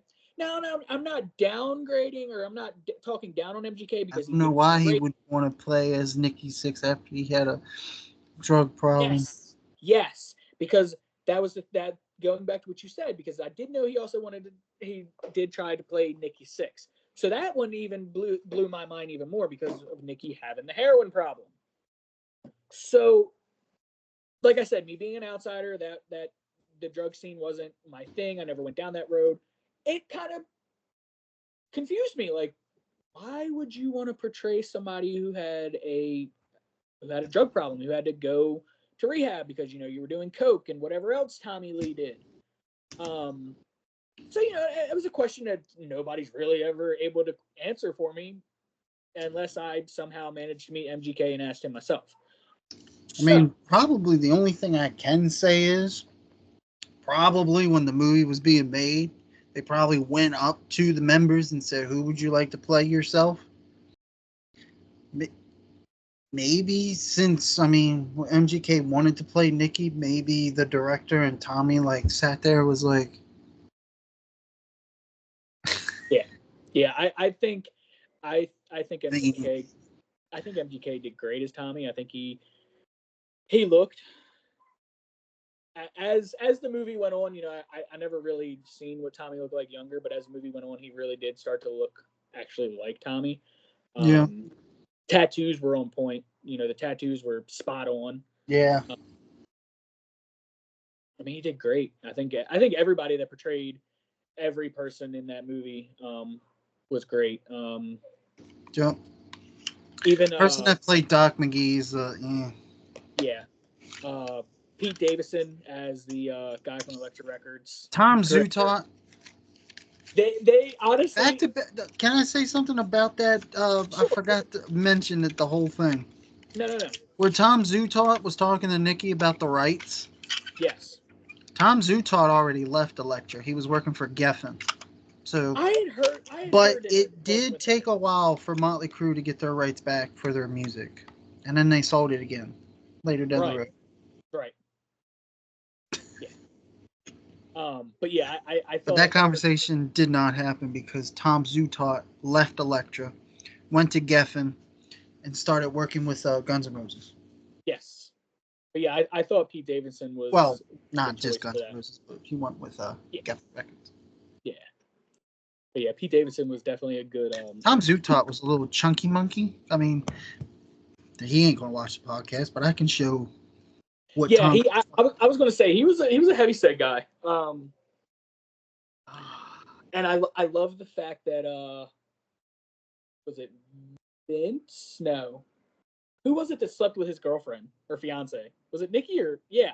No, Nikki It slept was with. Vince Neil, Yeah, Vince slept with Tom's which fiance. happened at the US Festival. It never happened during Shadow the the Devil mo- Tour. the Shout at the Devil tour, because like Yeah, I said, where they began was the US Festival. That's what yeah. Tom Zutaut looked like. Can you Oh, see? okay, yeah. So Pete Davidson,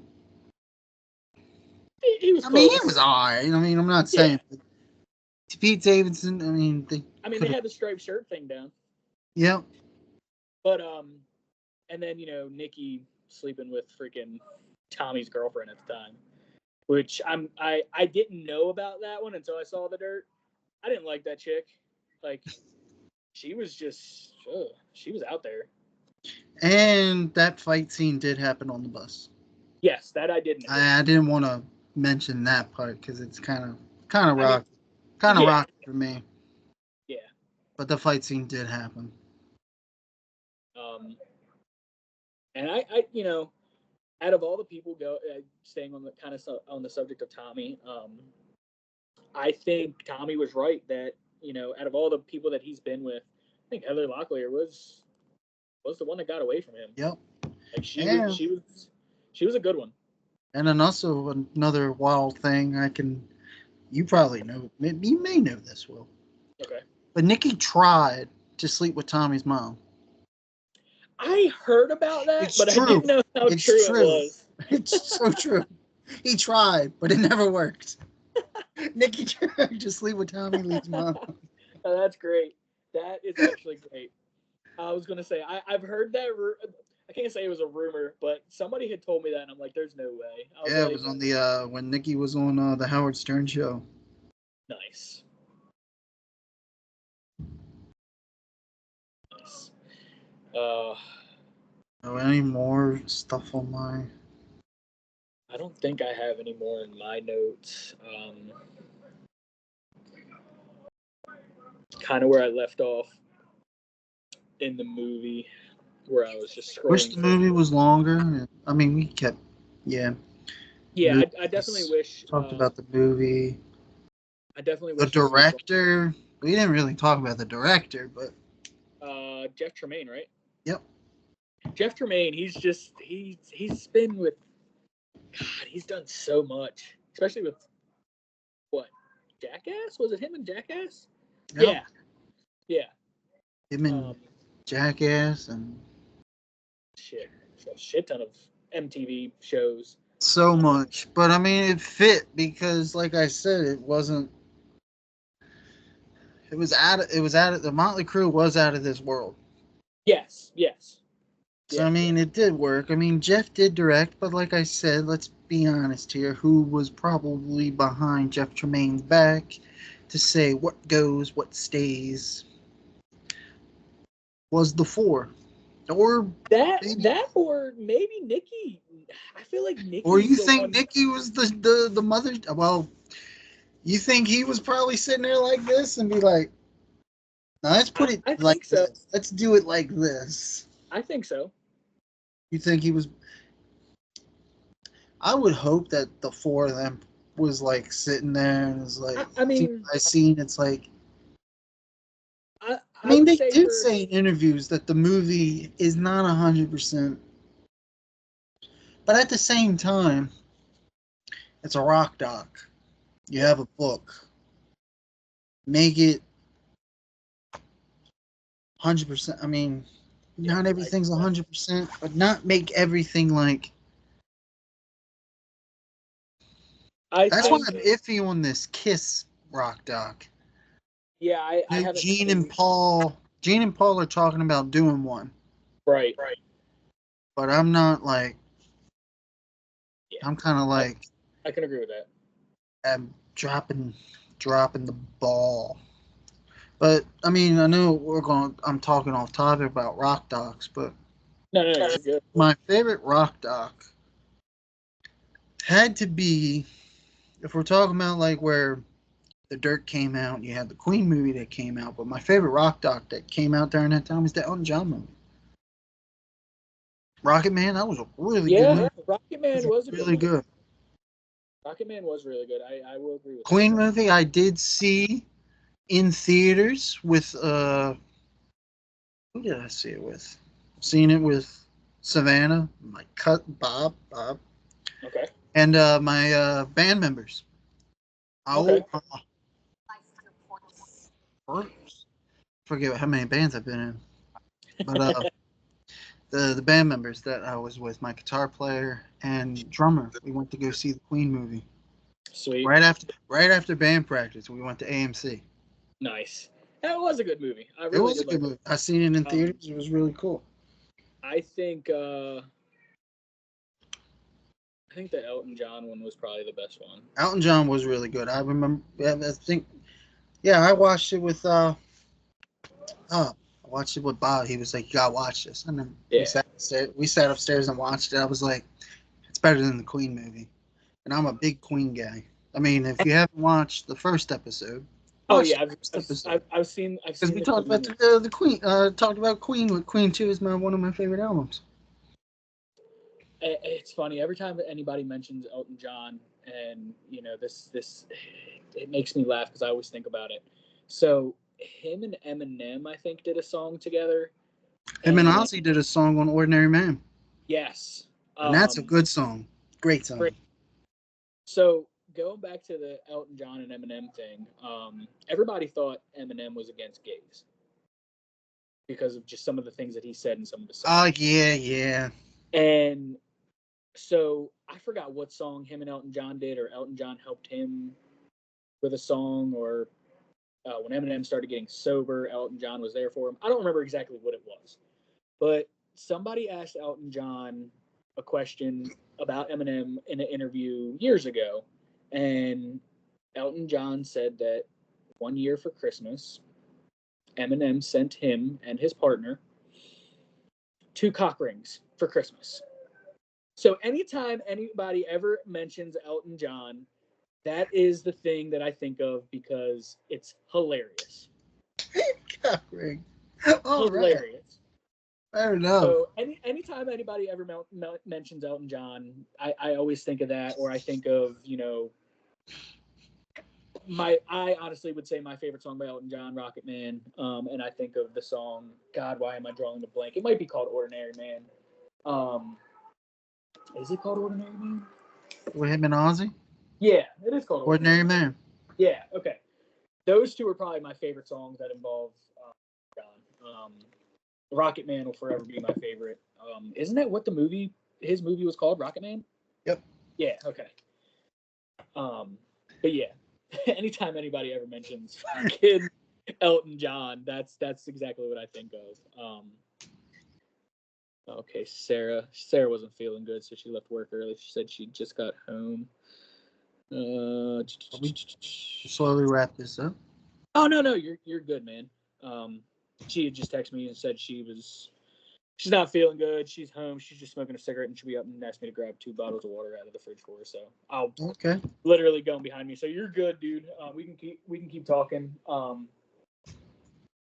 What's the next thing you want to actually bring up? I mean, shoot.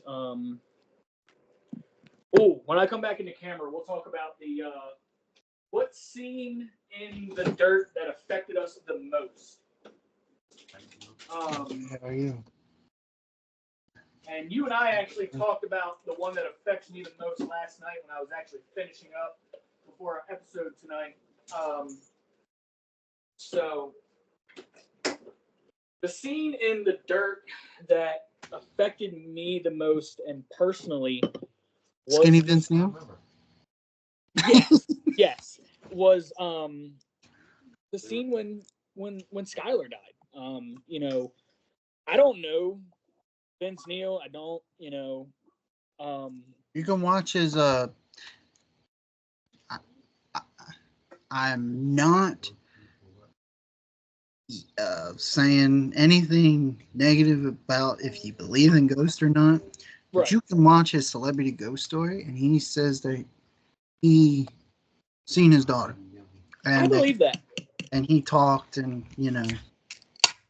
But yeah, that scene. I mean, even the scenes leading up to her death just bothered me. And like you and I were talking about it last night when I was telling you I was finishing it, and I'm like, the scene that really gets me the most, and I cry. I don't just tear up. I actually cry.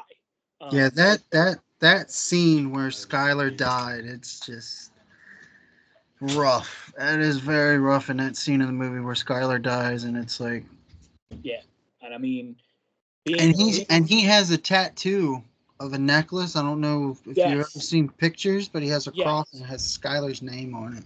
Yes. I mean, it's so cool. Actually, you know what? But yeah, that scene really it hits home for me because I am a parent. I mean, and I wouldn't know what to do if the doctors told me that my kid had cancer. Same. I just, and like I said, I cry. Same. Sorry for the folding. Yes, I have actually seen that tattoo, and yes, I love that tattoo. I love that tattoo. Yep. But yeah, that scene definitely gets me the most. What's the other scene that I think that I laugh at every time is when they meet Doc at the house at that party, and who does the mirror fall on? David Lee Roth. Yes, David Lee Roth. Which, in the interview with Vince Neil, they say that the door fell and hit David Lee Roth and hit him when he was snorting cocaine, not the movie. But yeah, it's just funny because when in that scene when the mirror It was hits him, David Lee Roth. What are we talking about, man? right? Like, what's everybody looking at? What's going on? Yeah, that scene always makes me laugh. What's another one? Besides the hotel scenes, the one where Tommy's running around in his freaking cheetah print fucking underwear, and the one where they're talking about like their whole day, and Doc winds up knocking out freaking Tommy and handcuffs him to the bed. That whole scene, that one's funny. But yeah, the one with David Lee Roth is always fucking hilarious. And obviously, we talked about it earlier when I was mentioning the whole thing about Ozzy, but that scene's hilarious too. There's some funny moments, there's some serious moments, and then there's some sad moments in that movie. So you get a mixture of pretty much almost all your emotions, if not all of them, in that movie. Right. Well, I was going to go into the part because I was looking at my phone. I wanted to talk about what you talked about. I want to talk about scenes that we like, scenes that we like really feel, and then scenes that we. Okay, yeah. I'll let you go ahead and go, and I will think about one that I really didn't like because like I said, I already mentioned the one that hit me the most, and the ones that I like and I thought was funny at the same time. The scene that I like was where Vince Neil was bending down. He's like, "I got these $1,000 pants, bro," and then Tommy's like, "Cool," and then you got Mick Mars. You say "cool" to everything, drummer. Yes. Another scene that I like in that movie is the hairspray and the lighters with the cockroaches. It's yes. Oh my god. And I'm just like, yeah, that's crazy. That's funny. All right. So actually, not to cut you off, going back to the first one that you mentioned, same, not scene, but same setting within that whole scene. And they get into the fight at their first show, and then after the guys get and then the guys in the back, Motley Crue. That one always gets me too. I always laugh at that one. The one where his girlfriend takes Vince's pants away because he screwed the other girl, and he's like, "I like these pants," and then he turns around, and then you see that bouncer just look. Yes. Hell, even before that. All right. I mean, I know this is your turn, but I just keep thinking of ones that are even funnier, and you'll probably find this one funny too. Is when they bring Vince in to that apartment, and his girl's like being all bitchy, and she's like, "This is too loud for you," and she's like barking orders, and Nick just kicks his guitar into another gear and just starts going louder. Oh, I love that. Oh, it's where to piggyback on that, and Nikki was like, "Well, half step," and then he looks at Vince and says, "Mouth that." Mouth that. No, yes. Muzzle that. Muzzle that. Yes, muzzle that. Yes. And then she's like, "Hey, what?" And then Mick hits him with live wires, like, I'm like, yes, that's funny. Oh, I love that. Scenes I don't like in that movie, and it's a standpoint where I was saying in the beginning, right? Where they didn't put where they talked about Doug, and then slowly, like, what did they say? Like budget wise? I think it said it was budget wise. You're talking about the scene where they talked about where they met Doc and then Doug, and then they were like, Doug couldn't be in the movie because of budget reasons. Budgets, yeah. Like, come on, like how much? Come on. Right. Trust me, I know. I didn't like playing at rib joints for Christ's sakes.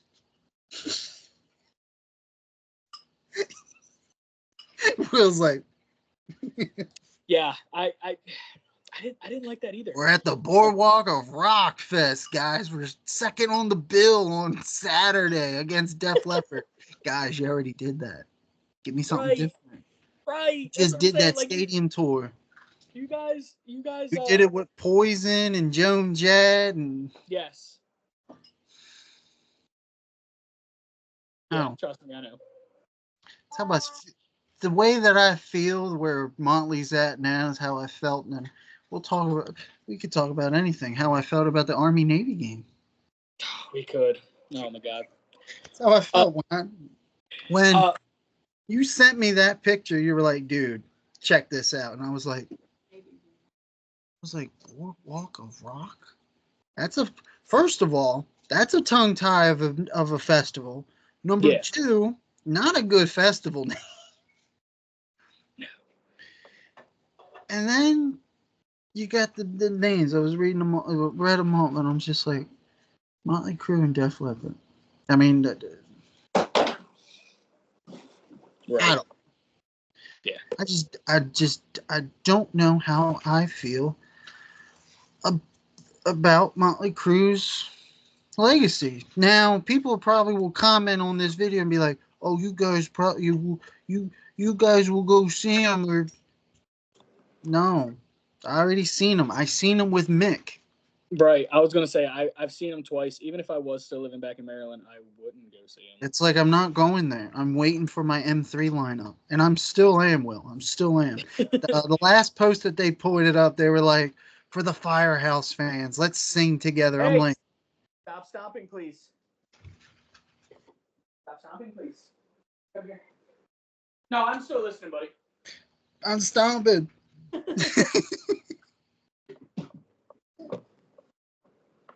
Hey, Hey, what's he up? made it on to the again for this. Oh no, cameo. But yeah, He's out of the even budget. He was in the budget. We can't keep him. even if I was living in Maryland, I still wouldn't go see him. As much as I love Motley Crue and I would like to go see them again, I'm not going to go to Ocean City at some. We're going to call it a low level, lower end freaking. It's thing at the that I've never. inlet. We're playing it. They're playing in the inlet, like the inlet. Yes. I looked William, at the. stop I looked stomping. at the Six Flags map. Yes. Puppy, we got a puppy cameo. Hell yeah. This is Dud. Say hi, Dud. Hi, Dud. But yeah, so I mean, and like you said, I saw him with Mick. I saw him with John 5. I'm happy. I saw them the first time with Alice Cooper. Cool. Band of their era, even though Alice Cooper started before them. He was still playing good when they were around, Yep. or when they started. So I'm good there. I saw them with a shit ton of other bands this year. They were the headliner. I don't even remember who the co-headliner was before them. I've seen him with Kiss. Nice. Seen him with Kiss. It was called the dumbest name for the tour. It was called The Tour. The Tour? The Tour. I'm like, no, that's great. I love bravo. that. And Kiss and Motley Crue did the same thing like they did with Def Leppard. They co-headlined back and forth. Kiss headlined it one night, Motley, vice versa. But it was The Tour. The Tour. The Tour. The Tour. So basic, but perfect. Yeah, it was called The Tour. Nice. Seen them with them. Yeah. Yeah, I mean, I've said it quite a few times tonight during this episode. I give them 1, 2 years, 3 if they're lucky. That's 4.5. Okay, I can vouch for that. I guarantee if they keep going, you will have one member in the band. One member. John 5. Yeah. That's it. Yeah, because honestly, I don't know how much more Tommy has left. Definitely don't know how much Vince has left. I mean, Nikki might have it. Nikki might be able to last another 4 years, maybe. Vince is 4 years. He's 66 now. Oh yeah, shit. He might try to go to his 70. He really might. This is wild. They play till they're 80. Jajish. If they play till they're 80, I will go to their final show if it is close to me. You sure if it's going to be their final tour at 80? If they tour until they're 80, or at least the oldest member that's left is 80. If they tour until their oldest member left is 80, if they come anywhere near me in Florida, I would do my damnedest to go just to say that I saw them again. let's do the math here. We are both 30, right? You just turned 30 today. Yes. Happy birthday! This is the Thank happy birthday stream. Um, let's do the math here. So if that's 80, that's 20 years from now. We're going to be 50. Yes. Yes. So, and that's the thing is what is Nikki's now officially the oldest, right? Yes, So because he's he's 66. 66. You know what? That's that's 14. There's 16 more. No, 14. Yes, 14 more years until he's 80. So if they tour until Nikki is 80, we will Yeah, be. because Tommy Lee's 62. Vince Vince is Neil like is 63. So they're okay. really close. Yes, and then So Nick. in February 8th of next year, Uh, Vince Neil will be 64 years old because his birthday is February 8th. yes. So he will be 64 next year. I mean, hey, like I said, I will agree with your 4.5 years. I will agree with that, but I will If it's understand past 4.5, I don't know. how many more people are going to want to see them though. That's true. I mean, the reason why they came out of retirement was the Dirt was number one for how many weeks? I don't even know. But the Dirt came out what 4 or 5 years ago. Yeah, 4 or 5 years. Yeah, 5 years ago. So So when they did the farewell tour, they did the right, Dirt movie, right. and then if you read the first 21, I don't know if you read that book or not. I That no, I have Nikki Six book, the first 21, when he was the first 21 years of Nikki Six. no, I have not. It's actually a really good book. It makes you feel like he's like sitting right next to you and telling you the story. Oh, okay, I might have to But look at. how he got the idea was his agent went to a Mhm. Dodgers game, Okay, and Sarah Nikki says looked at his agent and said, "Who? Sarah says hi. Hi. She's not feeling good. Hope you feel better. Drink some ginger ale. Maybe. I don't know. But I'm not yes, good at this stuff." I can agree with that. I mean, I But don't his really. agent, well, Nikki looked at his agent and said, "Why haven't I played at Dodger Stadium?" And his agent was like, "That's a good question. But wait a minute. You can't because of the contract." And Nikki was like, what's a what's a contract? And in the book it says, "I love making music. I love playing music for my fans." But let's be honest here, guys. He bought a ranch in Wyoming. Yes, He bought a $65,000 truck, yes. and he bought a Porsche 911. Why in the hell do you need a Porsche 911 in the middle of nowhere? It's beyond fucking me. Right. But Nicky's got to pay his bills. And he's got kids. He's got 6 kids. He's got That's six right. It mouths is to six feed. kids. Yes. And So and we're gonna pull Heath Ledger here. I got kids. I got kids. so that's my thing is I think they're still going because They need money, they need the money. And and they probably spent all the money on the dirt yeah, that they have. yeah. And let's be honest here, the stuff that they do outside of the crew, yes, Mhm. it's good, but it doesn't bring in people. Right. So let's be Well, honest here. If I'm gonna say if okay. 6 a.m. once Motley Crue left, and then 6 a.m. was the next big thing, Mhm. Nikki Six would be going in 6 a.m. full in. Kind of like when I was talking about on the previous episode with the Brides of Destruction album. Yeah. He was working with that album with Tracy Guns in that. Yeah.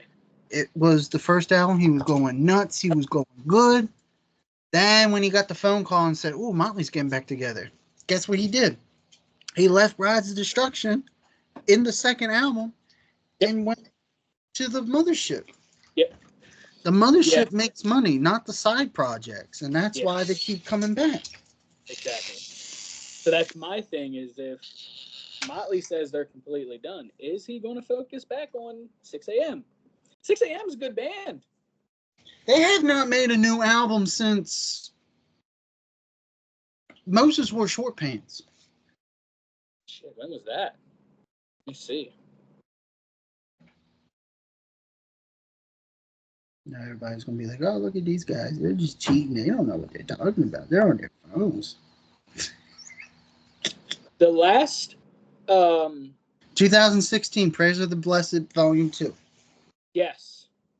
2016. But then they came out with a single. With, Yeah, the hits with the first 21. Yeah. And it was called the most recent albums, it's hits. So it's the greatest hits album with one bonus track. Where did 6 a.m. get that idea from? Oh, Right. wait, Motley Crue did it with the Red, White, and Crew album. And it's like, oh, we'll put 2 new songs on it. It's like, buy it. So they had that in 21, and then they came out with just a single in 2020 with Corey Taylor, Tommy Vex. Oh, yeah. It was, the song about... Yeah, I remember. Sorry, clean. I jumped the gun. No, you're good. But take away those two, they didn't do anything, and before that until 2016 with Prayers of the Damned. So, I mean, it's like nothing in the mothership.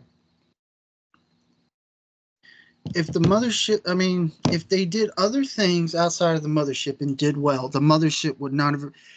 The final tour would have been the last. If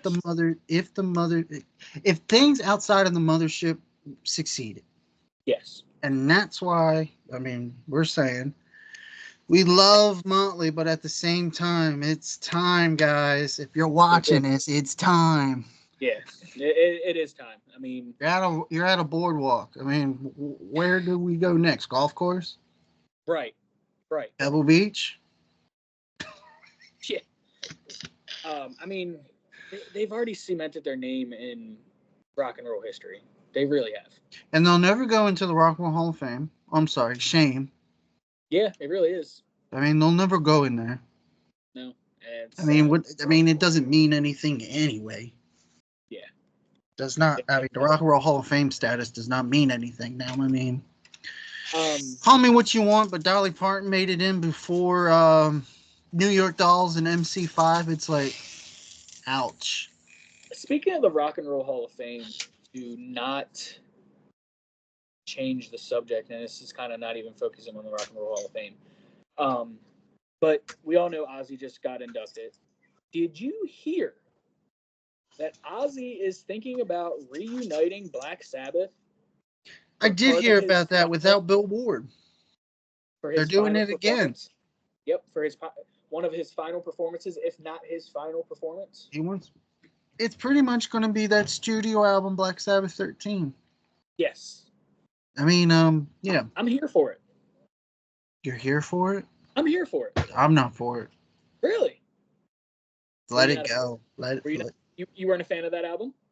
I was a fan of. I liked 13, but if you want to do Sabbath right, and I understand they had beef. If you look at the Black Sabbath history, yes, Ozzy and Bill Ward had beef. They had a foot long. They had a foot long sandwich that you could put it on. That's how much beef they had. Yes. But they got together and then finally got together. For God's sakes. They're all men. It's time. You can have your rice pudding and your liver pills and still sit together and talk about the good old days. Yeah. I'm for it I'm not for it because of Ozzy's health. Okay. I don't think he can't do it. I don't think, honestly, and I don't think in his final performances, I don't think he's going to be able to stand. I don't think they should do it. But if they wanting to do it, do it right. Because I even have a Blu-ray of the Farewell, whatever you want to call it, The End. I think, was it called The End as well? I think his might have been called The I'm Edge. not so sure, but if it's not, maybe I got Motley on the brain because that is tonight's episode. Right. But anyway, I have the Blu-ray of that final concert, but I mean, it just wasn't with Bill Ward. I mean, if you want to do it, give me all 4 band members, but I'm not for it because of Ozzy's health. Okay, I can agree with that. I mean, Because, he could No, make go ahead. albums. Just you can keep making albums because you don't have to do nothing. You could probably sit in the studio and just blare out vocals. I mean, he probably has so many studio albums that he could do. Oh, he probably But- has so much unreleased stuff that he's probably refusing to Right. release. You never know. Patient Number 9 could have been like something that he wrote years ago. You just never know how much stuff for how Ozzy is. But that's how I feel about the Black Sabbath thing. But I agree with you with Ozzy's health because, and it's funny that you even mentioned that. I don't know where I saw it. It may have been TikTok. Somebody had posted a video of when him and Post Malone performed their song together. A lot of people were like, why is Ozzy, after he was done singing actually his part, not doing the backup thing that he was doing? Ozzy kind of like drifted to the back. You could still see him. And a lot of people, I was reading like the comments, people were like, why does Ozzy look so confused? Like, why does he look so out of place? And it's like, come on, people. Ozzy's health was already deteriorating. I don't even know if at that point in time it was known that he had Parkinson's or it was like right after the announcement that he had Parkinson's was out. Right. Dude, he kind of did look out of place, but he also, at the same time, not only his health, and he wanted to hurry up and get backstage to where probably he could sit because you could tell he's slightly hunched over. But at the same time, a lot of people were like, oh, why does Ozzy look so out of place? Ozzy was also trying to give Post Malone his spotlight because, everybody thought, oh, Post Malone's making this guy Ozzy Osbourne big and famous.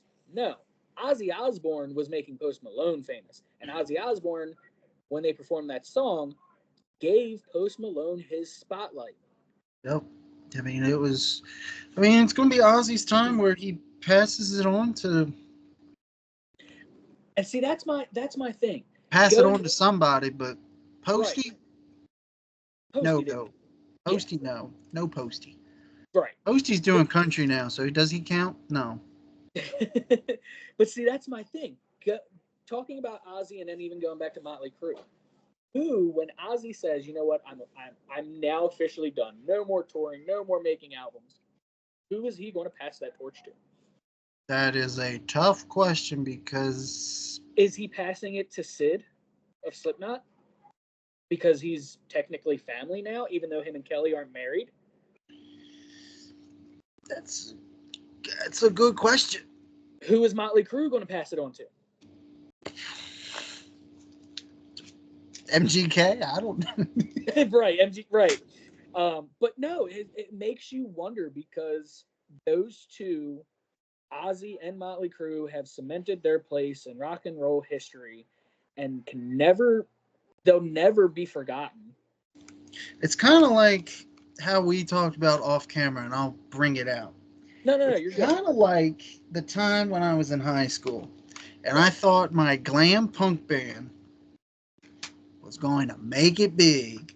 I'm going to be a rock star. We're going to play this. We were going to be famous when we were. We're going to be famous. We're going to be famous. Our name's going to be on the Baltimore Civic Arena. It's like... Sarah's over here laughing. I mean, that's just how cocky I was when I was a teenager. But let's be honest here. It happened. Glam punk band in 2010 and 2011 was not cool. It was like... Sarah said that was the time to have one. I mean, look, you got to dream big. And oh yeah, dream big. But like I said, it was not. It's not. Not. I could have seen your band's name at Soundstage. We'll start at Soundstage. Soundstage. I could say Soundstage. I could see that. But It's like I said, you got to think like, who are these bands? These well-known, popular bands. Who are they going to pass the torch to when they're done? Yep. And like, kind of like Iron Maiden. It's kind of like Iron Maiden's drummer, where Nico finally retired, and the new drummer that came in was Steve Harris's old new band drummer. It's like, yes, does he fit? Right. It's like, I don't know. Right. But I mean, next year, Iron Maiden is planning on doing Run to the Hills 50th anniversary tour. I mean, it's just like, okay. Now they said in Baltimore, when they were in Baltimore, I did miss it, folks. I did miss that tour. I don't think I ever saw Iron Maiden live, which I wish. Haven't seen Iron Maiden. Haven't seen Judas Priest. Haven't seen Judas Priest, but I've seen. Actually, you know what? I could have saw Judas Priest this year at Rockville, but I don't remember who the hell I The time slot. Yeah, it was the times. I wanted to go see Motley. You want to see your John 5? Make it happen. I think Judas Priest. I don't remember what day they were on, but they weren't the same day as Motley. I do know that. Oh. Yeah, it was the time slots, and it was a band. I've never seen Judas Priest before, and it was another band that was playing at the same time that I'd never seen before, but I really wanted to see. But yeah. So, but going back to passing the torches, I'll throw out Slipknot. For the Ozzy torch? No. Oh. For just passing the torch in general. Corey Taylor could pass the torch to his son. Have you ever heard his son? No. Look up the band Vended. Okay. Corey Taylor's son sounds just like his father. I guess, talking about Slipknot as well, I mean, not to cut you off, but no, I guess Slipknot's in the same category as Motley Crue. It's like, where you guys going? You guys got new drummers every other day. Right. But I mean, people still have that fan base. I mean, it's just like people with the Ozzy situation. It's like, ooh, we're getting Black Sabbath back together. You're going to have your fan base that is still excited to see these bands and be like, here's my money. Take it. Yep. Take me. I don't care how you want me. Just take me. Wrap me in a pretty bow and just... But I mean, like, even going back to Slipknot. Slipknot's at their 25th anniversary. Damn. They're almost at 30 years. So, I mean, how much longer are they going to go? Been around since I was 5. Yeah. That's why they brought back the red jumpsuits this year, because that's what they started out with. What the flip? Right. Tell me about it. So, okay, so they've gone 20, 25 years. Motley Crue's at 40. 41. 40, because I just got the Dr. Feelgood 35th anniversary album, so... Yeah, so... Because it's on Pretty Color vinyl. That's why I bought it. People are like, oh... It's like, that's why I bought it. Because I need color vinyl. Motley Crue in my life. So what? So, it's like some of these bands that are... I'm giving money to Motley. I'm giving it to BMG. But anyway. Really? Sorry. Yeah. So, it's like some of these bands that are like between 15 and 20 years... or 20 plus years, like, come on, man, you guys got to call it quits at some point. Yep. That's like the Rolling Stones. The Rolling Stones said that they are never going to announce their final tour. They're just going to stop. So, but who has $1,000 for a nosebleeds ticket to see the Rolling Stones? I don't. If I had a firstborn, I'd probably give it to him. Be like, here, take him. I'll sacrifice my newborn for tickets. I mean, it's like Kiss. Kiss finally said, you know what, we're done. No. Really? Look at Gene Simmons. He's touring next year. Get the fuck out of here. I mean, technically... Solo? Solo band. Okay, I could see that. All right. But if you watched interviews, they are saying that this Gene Simmons is promoting this Avatar thing. Like this Kiss Avatar thing is going to be the greatest thing since sliced bread. But let's be honest here. Kiss fans are going to be Kiss fans. Yeah. I'm not buying it. I'm not going to go see. Just Gene. I'm not going to see Senior Palpatine talking to me about Execute Order 66. Not happening. Agreed. It's like, God. But then, you hear Paul Stanley interviews and it's like, will they come back? It's like, you just never know. And it's like, I'm hurt. Yeah. I'm hurt. Yeah. I mean, even though Savannah got it for me for one of my Christmas presents, I seen him down at CFG. Okay. And it was a cool show. I liked it. And it was a funny thing because I sat next to this older gentleman and I pointed at him. I said, the show's over. I said, this is my first and my last time seeing Kiss.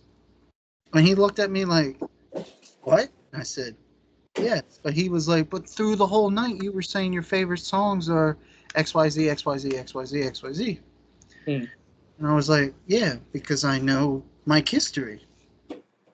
I take it as it is, but at the same time, Gene and Paul are going to be who they are.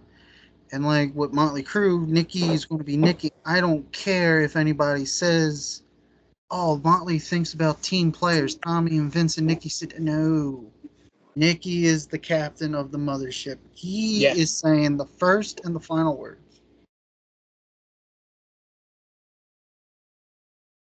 But yeah. It's just... Yeah, trust me, I get it. It's crazy. So... We gotta change his diaper anyway. Here. We gotta change him into a sleep diaper. But yeah, so I mean, I agree with you 150%.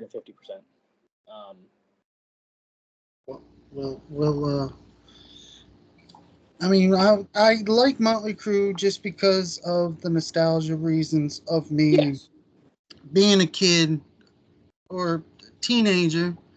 It's like, dang, I like this band. And, I was with them. I mean, I shouldn't say I was with them because I'm not with them. Right. But it's just like, I was with them through, like, their middle. I should say middle. I'll say middle of the career where it's just like, okay, I'm with them. And then, when they retired, I mean, I was sad. I was like, dang, Motley Crue's retired. And I believed every word they said. They were like, contracts were never torn again. I was like, Nicky's the man. Like, Nicky, he means everything he says because he was like, I hate reunion tours. I hate this. And I felt it. I was like, and then they did the okie doke. I was like, money. Right. Money. Yeah, it's money. It all has to be money. I mean, he even got married. He got married, had a big wedding at his ranch, his mansion ranch. He had a truck. It's like, it all boils down to money. You all right, babe? And it's like another band. Speaking of a band that's older than 15 years, I mean, yeah, they're older than 15 years because their one album came out 30 years ago this year. Green Day. Them being at Rockville next year. Their album that turned 30 this year is Dookie. If the album wasn't Dookie, that was the name of the album. Funny thing is, I actually seen that at a record store on CD. I actually saw it at FYE yesterday, and I almost bought it, but I didn't like the price. FYE is pretty expensive. FYE is crazy. Yes. It's like, there was I'm a few paying albums that for that? No. There was a few albums that I saw at FYE that I wanted, and I'm like, yeah, I'm not paying those prices. Barnes and Nobles is like that too.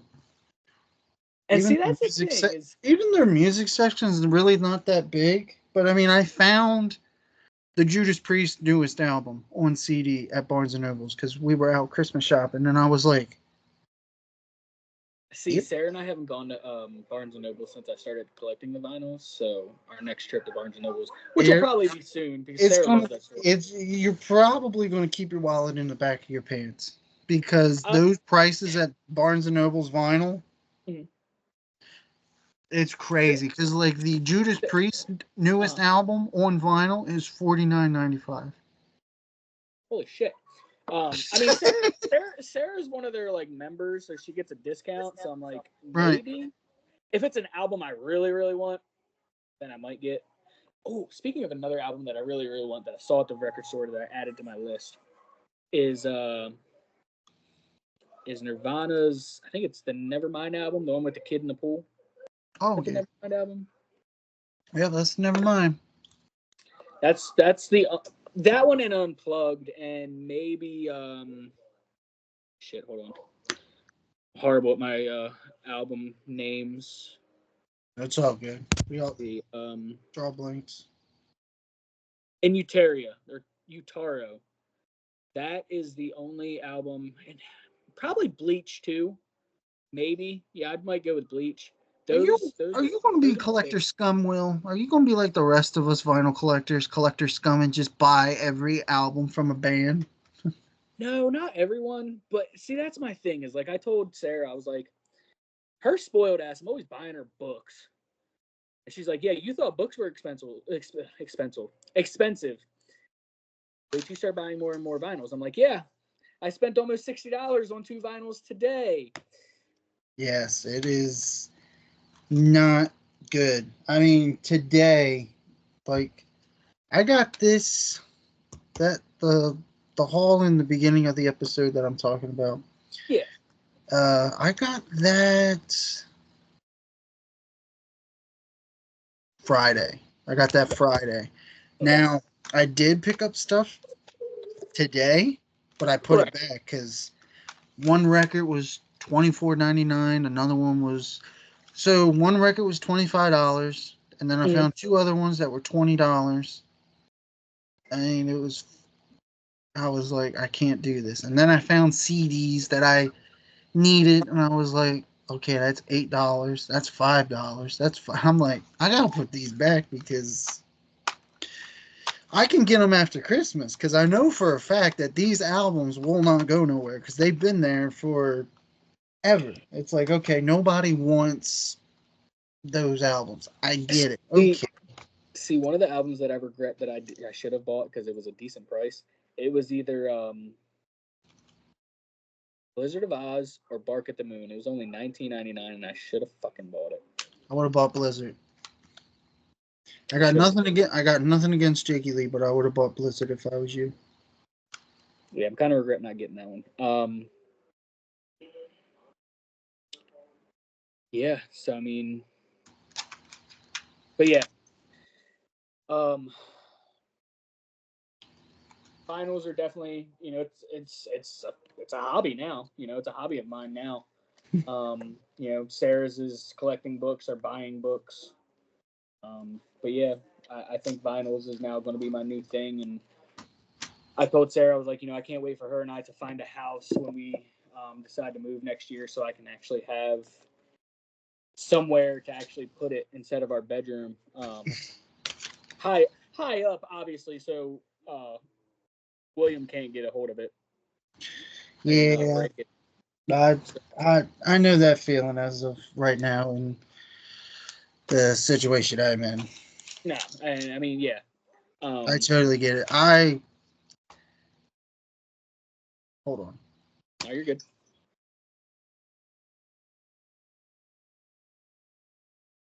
What was I going to say?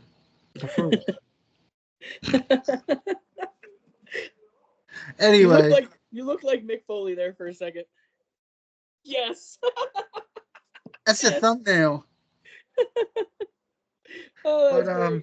We can I can stop recording and we can talk more. Yeah, that's fine. All right. Yeah. So the next episode today. Good Lord, a lot of editing for this one. Oh yeah.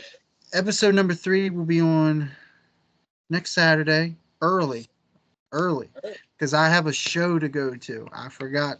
I did not do the math The math did not math. If we can't do it Saturday, I'm down to do it Friday too. We could. Ooh. You know what? I could. You know I'm what? We down to could do talk. Saturday We could, or Friday you know night. what? I'm gonna leave everything in here because I ain't editing shit. Well, Yeah, episode I'm down to do it 3 Friday. will be. What is episode 3? The Motley Rank, right? Yes, the Motley The Rank, Motley Ranking, where we talk about even more Motley Crue. Ooh, cringy. What is Guys, we our promise. least favorite and who will be our favorite? If you checked episode 1, you already know my number 1. Yes. And guys, I promise not every episode we will not always talk about Motley Crue. No. We will change subjects or change bands. Yeah. Probably episode 4, maybe 5. We might make the first 4 episodes all Motley Crue, and then 5th episode change. We could talk about Motley Crue side projects of why Motley Crue is continuing to or the tour next when band we could talk about, Will, is We Butter This Bread with Toast. I'm just kidding. But yeah, I mean, I'm down with that. And we got our favorite albums next year. We could talk about that on the previous next episode. So episode 3 will be the Motley ranking.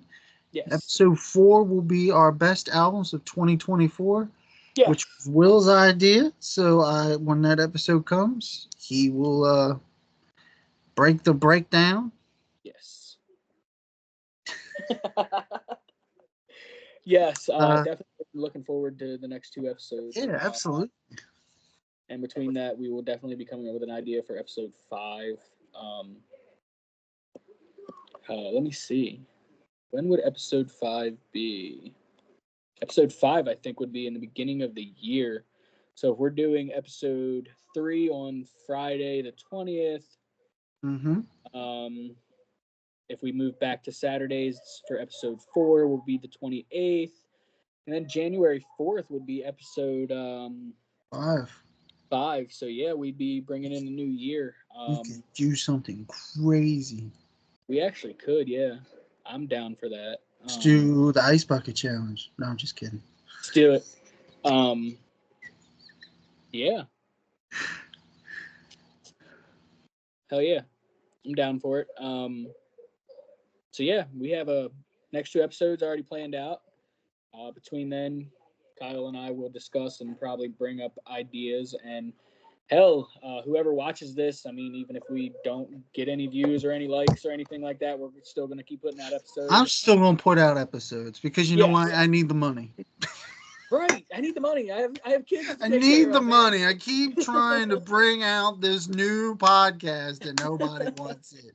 So I'm going to come back again with version 3 with me and 2 other guys. But yeah, so I mean, if you guys do decide to watch this, just for S&Gs, and if you don't know what S&Gs is, shits and giggles, hell, give us an idea, but it's got to be rock related. It's got to be rock related. I mean, unless you come up with unless you come up with a really, really good episode idea, Kyle and I will discuss about it. And, if we decide to go with that idea, maybe we'll tag you in the episode. Maybe we'll give you a little shout out, or I may give you a cameo because you never know. I want your money. Yes. I have kids to take care of. I got a record addiction to take care of, man. Right. I have, I got to keep buying more vinyls, guys. I got to keep buying more. Come on. It's like I have 6 copies of this record. I need 7. I need 7. And we're getting old, so we're not, we don't know when to call it quits. Exactly. Yes, we don't know when to call it quits. I may pass the torch to Savannah, and then she will be on these podcast episodes and talk about her favorite rock bands. I am here for that. So yeah, guys, that was episode 2. Like I said, we start out talking about what we say the episode's going to be, and then we just start rambling on about different things. I mean, I randomly mentioned something about sports tonight. But yeah, at least we hit what we wanted to talk about. If you guys have watched The Dirt, leave in the comments. Hey, what did you guys like about the movie? What didn't you like about the movie? What did you find was hilarious? If you feel as though we missed something, which we probably did. Bring it up. It's an hour and 25-minute movie, so we probably did miss. And I mean, we've been on here for 2 hours, a little over 2.5 hours. And I have to let me address the man behind the curtain. Okay. We were supposed to do these episodes 45 minutes. Yes. This is episode 2 with a 2-hour podcast. Yes. So I want you to know, Will, that it wouldn't work. We're doing this for you guys. Just remember that. We're doing it for you. Buy the best of, because we're going to put 3 new songs on there. 3. Just 3. That's it. So yes, maybe a couple. These episodes for y'all. Like, subscribe, share. Do whatever all the YouTube people say, because, why not? We're just 2 random guys that love metal music, and we're just going to sit here. We're going to have a subject for each and every episode, and then once we feel like we hit that subject, we're going to just bullshit about more random rock stuff. You could cut off that point, and then or you can watch the funny giggles. Right. We laugh quite a few times throughout the entire episode. And if you put us in America's Funniest Home Videos, I want to cut. Yes. Definitely going to give us some of that money. All right, enough Motley badge. Enough Motley badge. Because you never know, they may come back and say, how dare you. Somebody that's, entwined in the Motley Crue thing may find this and say, you know what, guys, y'all did a little too much talking about Motley Crue. I think it's time to stop talking about Motley Crue for a little while. I'll write a contract. Hold on. Let me get my pen and pencil. Right. Oh, you never know. Somebody might say, hey, you know what? Next time you say Motley Crue, they get paid $10,000. Hey, give me about half of that every time I mention Motley Crue. Will, I need you to sign here. I will have to. Yes, I will. I need you to sign this because it says on this contract that you do not get your 25% cut. Damn. In the new T-shirts, we can't put your face on it. Of course.